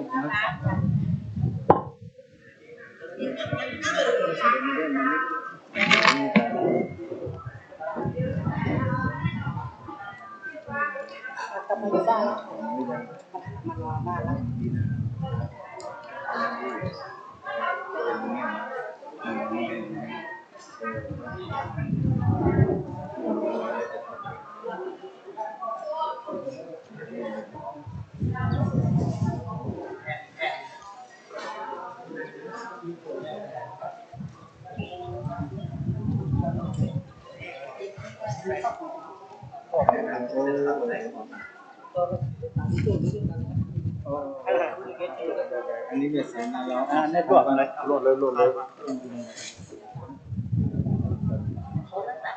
น่าจะกลับแล้วนะคะสาธุอยู่ดีมีสุขนักษาเนอะดูหน้าอยู่ดีมีสุขเนอะให้ดูแลพ่อดีๆเนอะเนี่ยอาจารย์จะลาท่านอาจารย์อยู่ดีมีสุขเนอะเลยจะต้องมีตุ้งบกดูหน้าเขาดูหน้าสุขเนอะดูแลแม่ดีๆเนอะโชคดีนะแม่โชคดีนะได้กินนั่นได้นี่นะง่ะได้ไปละอ๋อยินดีแบบเอาหูกดใจมาเอาน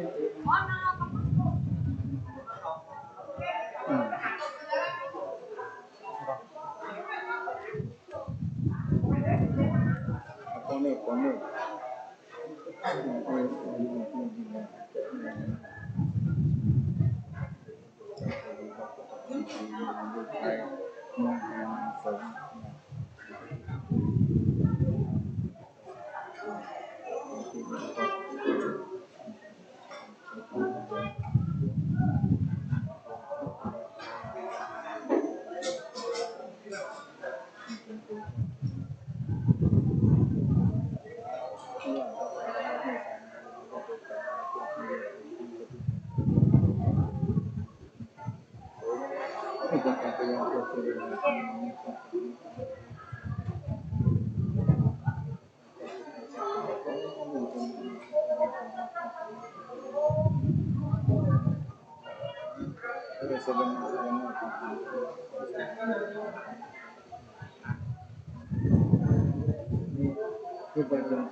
Kira kira ni,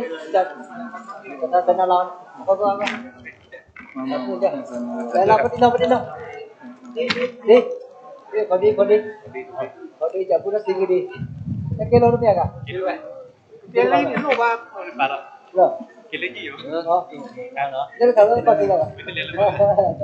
dah. Kilo dah. Kilo dah. Kilo ni. Kilo dah. Kilo beli.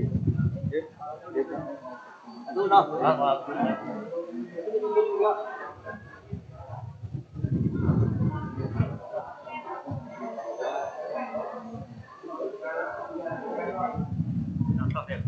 Anak dah sana. Berapa ya?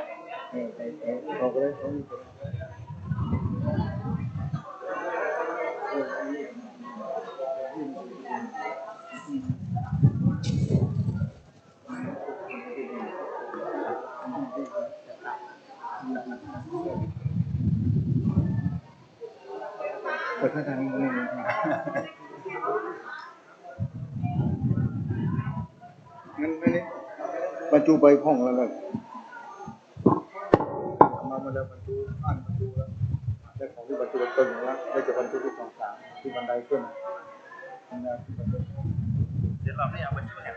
บรรจุคือได้ถึง3คนน่ะเราไม่ได้กินง่ายได้หรอ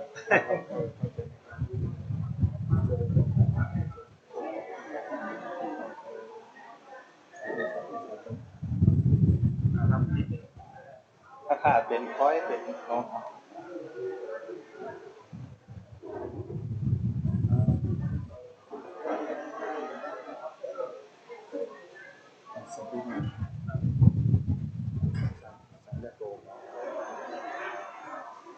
สัญญา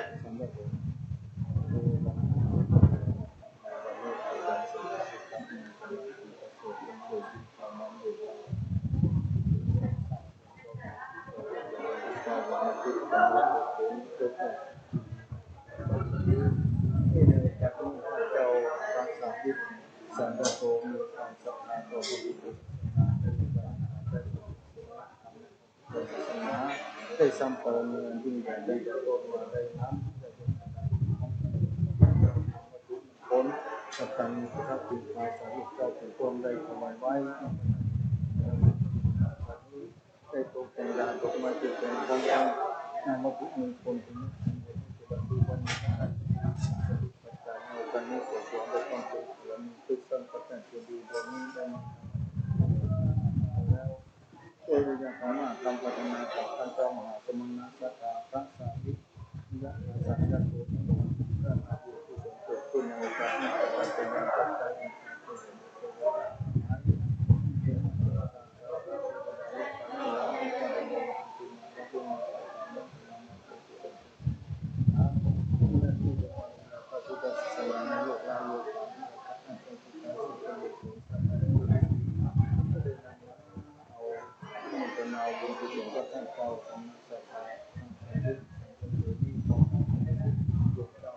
กรรมมาเกิดขันธ์ของการมีส่วนร่วมเป็นสิ่งที่ขอเป็นผลได้สนใจนามปฏิบัติเจ้าเป็นบุญยิ่งกว่าในบารมียิ่งใหญ่ภาษาพัฒนาได้สำเร็จได้ไว้การ น่าจะใจน่าจะใจดีใจดีด้วย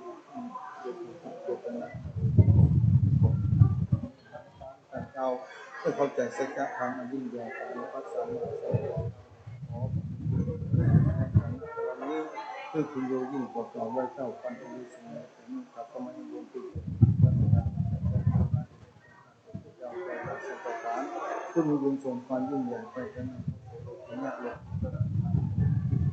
เองบันไดเจ้าไปเป็นสวรรค์ของฟ้าโอ้ใจเป็นก็เข้ามาตาสงสารที่ยังใจไปทางนี้สัจจะทางการที่เป็นเที่ยงใจดีบริสุทธิ์ดังพระพุทธบาลีพระพุทธความหวานเนี่ยในวันนี้วันตัวที่นางเจอกันนางจะขึ้นสุดท้ายผู้เรียนผู้สังกัดไปกันโอปนัยโสยนของมุขโสตินาโสยน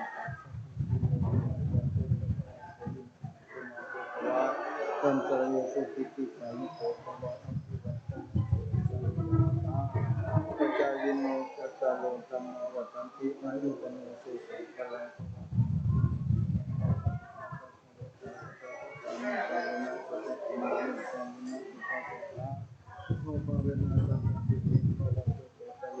ปันนังกินิปันนังปะละมังสุขันตะลา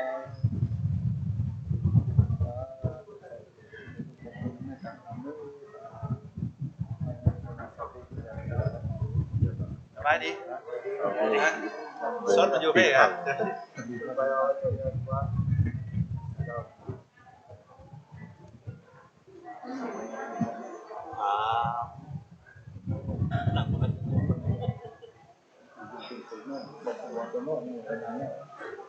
ต้นลาไอ้มานั่งเนาะครับมานั่ง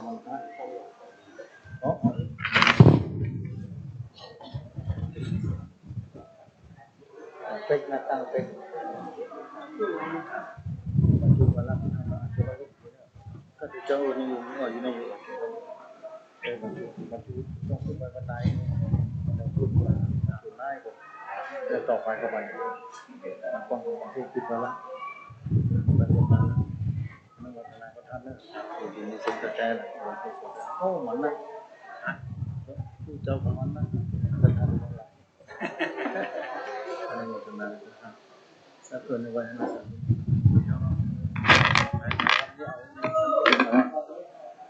เจ็ดสถานะเพียงโลกครับตอนนี้สถานียังออกอยู่ครับเสียงมันเงียบคณะศรัทธาตอนนี้ถ่ายทอดสถานีตัวเนื้อศรัทธามีคณะศรัทธามาหลายที่รอพบที่นี่ก็เปเลอะศรัทธาต่างบ้านกำลังรอฟังว่าได้ฟังเสียงตอนนี้ถ่ายทอดออกอากาศได้รับความเมตตาจากหลวงพ่อธรรมพระครูสมุวิสุวัฒน์เจ้าวัดไผ่หินอำเภอเมืองจังหวัดเชียงใหม่นำรายการสถานีวิทยุเคลื่อนที่มาถ่ายทอดที่วัดพุทธศรีคีรีที่นี่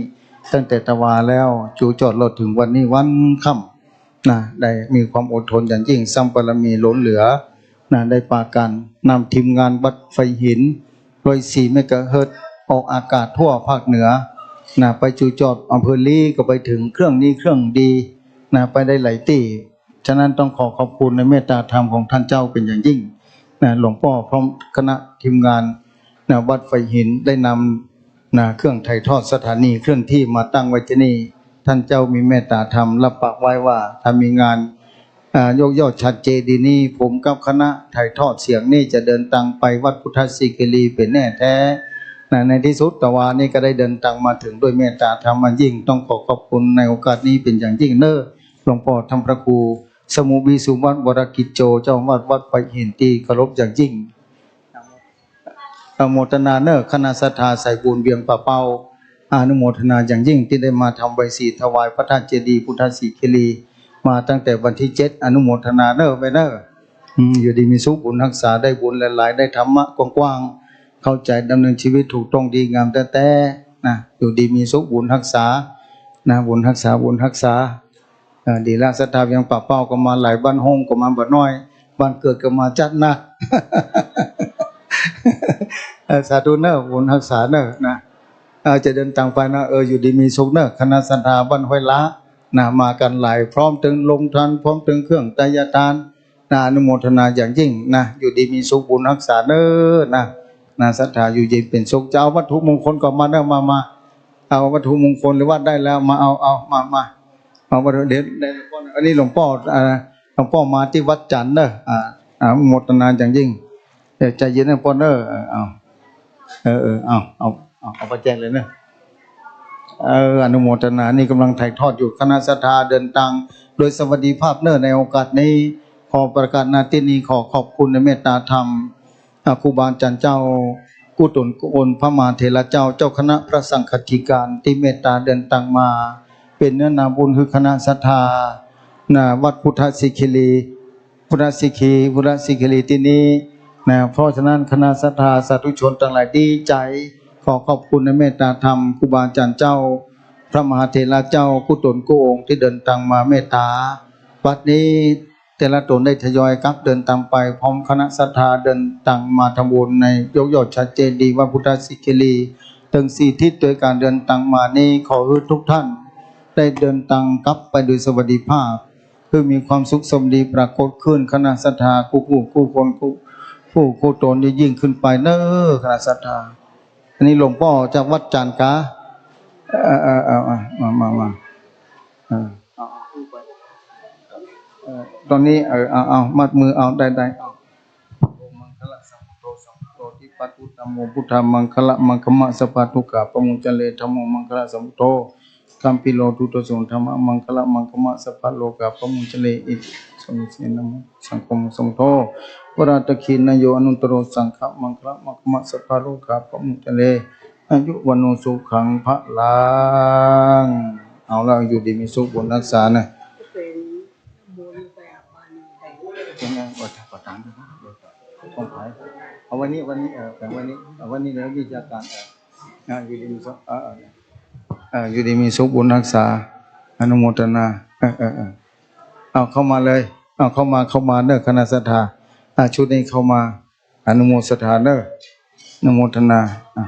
เอามาประเคนเลยนี่คณะศรัทธาอันนี้กับอันนี้เจ้าของโรงทานกาแฟคุณแปะนะกาแฟคุณแปะในสาโรธแก้วสีดาพรฤทัยมูลทาพร้อมคณะได้ตกแต่งดากาแฟมาเลี้ยงลงทานที่วัดพุทธสิกิลีต้องขออนุโมทนาไว้ณโอกาสนี้เป็นอย่างยิ่งขอรับคือเอาบุญกุศลในโอกาสนี้ยะถาวานิวหาภุระปริปุริติสังขารังเอวเมวัยโตตินังเปตนังอุปกปติจิตังปฏิตังตุมหังคิปะเมวะสมิจันตุสเปปุเรนโตสังกปาจันโทปนาลโสยถามณิโชติลโสยถาสัพพิติโยวิวัจจันตุสัพพะโลกโกวินาสันตุมาเตภวาวันตรโยสุขิติขายุโกภวาอภิวาทนาสิริสานิจัมมุทาปจายโนจัตตาโลธรรมาวัฏันติอายุวันโนสุขังปะลังคือมีกินมีใจเหลือกินเหลือใจอย่าได้ทุกข์ยากอย่าได้ลำบากในสถานคือพร้อมพร้อมบริบูรณ์จุยังจุประการแต่นะอยู่ดีมีสมบูรณ์รักษาเอาไปแจกกันนี่ไปแจกกันอยู่ดีมีสมบูรณ์รักษาทุกวันสุขคำพังสาธุบุญรักษาท่านอาจารย์นี่ไหนจัดรายการปิ้งปุ้งบนละกันชาอันนี้เดี๋ยวคณะศรัทธากระยาณิวัฒนาก็นี่กระยาณิวัฒนาอย่ารอเรียนอนุโมทนาสาธุคณะศรัทธาศรัทธาที่เดินทางมาจากเจ้าหลายจังหวัดตัวกันคิดว่ากำลังเดินทางปิกไปเรื่อยๆกายที่สุดคือจังหวัดตากและอำเภอฝางมีอำเภอเวียงป่าเป้าจังหวัดเชียงรายอำเภอเมืองจังหวัดลำปางอำเภอวังเหนือแต่เจ้าที่อำเภอแม่ลำมาดอำเภอพบพระอำเภอตาสองอย่างได้เดินทางมาถึงที่นี่เพราะฉะนั้นญาติโยมศรัทธาจากอำเภอฝางอำเภอแม่อายน่าจะเดินทางไปเรื่อยๆคงจะถึงเมื่อค่ำหลายที่อำเภอกระยาณิวัฒนากำลังจะเดินทางปิกบางคณะก็เดินทางไปแล้วมานักหลายกระยาณิวัฒนาก็มาหลายคณะด้วยกันฉะนั้นต้องขอขอบคุณคณะศรัทธาทุกอำเภอทุกจังหวัดที่เดินทางมาในโอกาสนี้เพลงแห่จะเอาโทรศัพท์แสดงนะอันนี้กำลังถ่ายทอดอยู่เนาะครับถ่าย วันใดก็วัดจันทร์เข้ามาเขาได้พรเข้ามาเนี่ยเข้ามาไหนที่ไหนวัดจันทร์มีไหนอันนี้บอกดูธรรมศาสตร์ที่นี่ก็ได้อยู่นั่นเรานะเข้ามาเนอะศรัทธากัลยาณิวัฒนาบ้านห้วยอ้อนี่ก็จะได้เดินทางไปสวัสดิ์เรื่องเราขึ้นแล้วการแล้วงานก่อนเนอะศรัทธาบ้านห้วยอ้อตำบลบ้านจันทร์อำเภอกัลยาณิวัฒนาเอาปอนเนอร์นะยะถาวันิวหาปุระปาริปุริติสังขารังเอวเมวัยโตตินังเปตานังอุปกปติอิชิตังปฏิตังตุมหังคิปะเมวะสเมชันตุสัพเพปุเรนตุสังกปาจันโทปนัสโสยะถามณิโชติลโสยะถาสัมปจิจฉามิกะลบันนิยมนิมูลสัทธาบันวัจจันบันไว้อ่อนได้ตกแต่งได้จะดูปัจจัยถวายเป็นตาในโอกาสนี้พระนามบุญกุศลเกิดขึ้นประกาศไปยันเทพไตรอินทราเทพบุตรเทวดาทั้งหลายทิศทั้งสี่ได้มาปัตตาโมทนาไม่บุญเทพบุตรเทวดา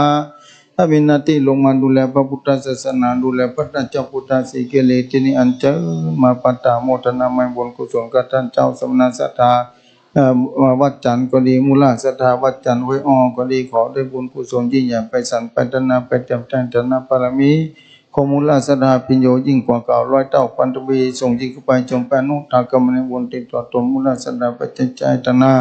จะได้การจับพระเจ้าเจ้าตันสัพพการให้มีบุญสมปัญญาความกันสามีความสุขสุขเกิดขึ้นกันตนกันตัวกันครอบครัวของเจ้ามูลศรัทธาของบุญกุศลมูลศรัทธายิ่งใหญ่ไปสันไปตนานั้นจงจะมีเตียงแทนดีนี้ยะถาวานิวหาปุระปาริปุริติสังขารังเอวเมวัยโตตินังเปตนังอุปกปติอิชิตังปฏิตังตุมหังคิปะเมวะสมิชันตุสัพเพปุเรนตุสังกปาจันโทปนะละโสยะถามณิโชติละโสยะถาสัพพิติโยวิวัจจันตุสัพพะโลกโควินาสันตุมาเตภวาวันตรโยสุขิติขายุโกภวะอภิวาทนาสิริสานิจังบุทธปัจจายโนจัตตาโลธรรมวัฏันติอายุวันโนสุขังพลังจตุปัจจายตานังตินิปนังปรมังสุขังพลังเอาอยู่ดีมีสุขมีกินมีใจหรือกินหรือใจเนออยู่เย็นเป็นสุขยิ่งขึ้นไปอยู่ดีมีสุขบุญรักษาอายุดีมีสุขบุญรักษาบุญอยู่นี่กันไหนเดี๋ยวปิกละกาห้วยอ้อเอามาเอาอันนี้กันมาเอาวัตถุมงคลก่อนนี่เอามาเอาเลยเอาหลวงพ่อแจกเอามาเอาเลยมาเอาก่อนเนอเดี๋ยวก็ปิกอันนี้เอาเข้ามาเลยเว้ยน้อยเนอเข้ามากระจายกระจาย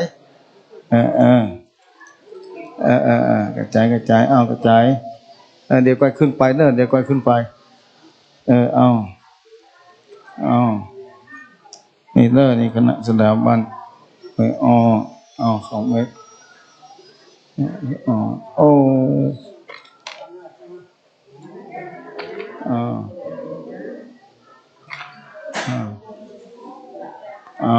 ดีมีสุขบุญรักษา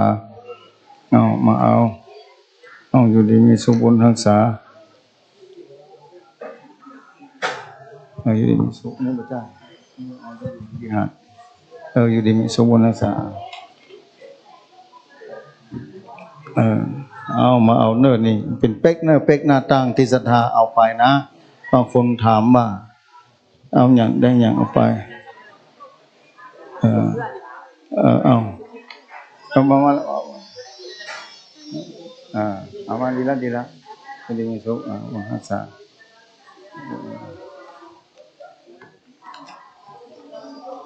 อยู่ดีมีสุขบุญรักษาบุญกรรมบุญโชนนะคุณปู่คุณต่ออยู่วันนสุขังพลังครับถ้าเรียบร้อยจัดลาสถานีปิดเลยก็ได้นะครับท่านอาจารย์เดือนนี้จะได้พักผ่อนปิดก่อนนะในโอกาสนี้นะทางสถานีวิทยุคงจะต้องได้ยุติปิดลงนะได้รับความเมตตาจากหลวงพ่อธรรมประครูสมุวิสุวัตปรกิจโจเจ้าวัดไฟหินพร้อมคณะทีมงานในการถ่ายทอดเสียงออกอากาศสู่ญาติโยมศรัทธาอยู่ที่บ้านได้นั่งไหว้สานุโมทนาบุญกุศลในโอกาสนี้ทางวัดพุทธศิคีรีก็ต้องขอขอบคุณเป็นอย่างยิ่งนะขอขอบคุณเป็นอย่างยิ่งในเมตตาธรรม ของหลวงพ่อธรรมพระครูสมุวิสุวัตวรกิจโจพร้อมทำทีมงานขอกองบุญกุศลทั้งหลายที่ได้เกิดขึ้นจากการยกยอดชัพพระเจดีย์ในโอกาสนี้ขอคือท่านเจ้าพระมหาเถระเจ้าครูบาอาจารย์เจ้าและท่านเจ้าสมณศรัทธาที่มีเมตตาต่อวัดพุทธศิกิรีกุตนกุองค์และวัดไฟหินอำเภอเมืองจังหวัดเชียงใหม่ที่ได้นำรายการวิทยุมาถ่ายทอดคือคณะศรัทธาได้รับฟังด้วยเมตตาธรรมอย่างยิ่งในโอกาสนี้งานบุญกุศลยอดชัพพระเจดีย์พุทธศิกิรีก็ได้สำเร็จลุล่วงลงไปด้วยดีด้วยความร่วมมือจากทุกฝ่ายเพราะว่าเจ้าของโรงทานก็ดีเจ้าหน้าที่ทุกภาคส่วนที่อำนวยความสะดวกแก่รถยนต์ก็ดีคณะศรัทธาเจ้าภาพโรงทานต่างๆหลายพื้นที่หลายคนหลายศรัทธาโดยการที่เดินทางมาวันนี้โดยทางวัดพุทธศิกิรีปฏิสันทานต้อนรับครูบาอาจารย์คัดตกบกพร่องประการหนึ่งประการใดก็ตามขอสุมาอาภัยเป็นอย่างยิ่งทางวัดพุทธศิกิรีจะพิจารณาแก้ไขในโอกาสต่อไปถ้าบ่ได้ตักต่ออุจาญาโยมศรัทธาโดยทั่วหน้าต้องขออภัยไว้ณโอกาสนี้ขอขอบคุณเจ้าของดนตรีและทุกคนที่ได้มาร่วมทำบุญในวันนี้การปฏิสันทานต้อนรับครูบาอาจารย์ศรัทธาญาโยมสาธุชนคิดว่าอาจจะเกิดขัดตกบกพร่องเป็นแน่แท้จันวัดพุทธศิกิรีนั้นในนามเก้ากับผมตมาภาพพระวรรณชัยชยานันโทวัดพุทธศิกิรีตำบลบ้านแปะอำเภอจำตองจังหวัดเชียงใหม่ขอกราบขอบพระคุณในเมตตาธรรมขอขอบคุณศรัทธาสาธุชนทุกท่านขอให้ทุกท่านมีความสุขมีความสวัสดีมีความเจริญรุ่งเรืองยิ่งใหญ่ไพศาลไปตนาอายุมันยืนยาวมีความรุ่งเรืองในวิถีชีวิตในโอกาสนี้ขอพิจารณาลงไว้เต้าอีกคนอายุวัน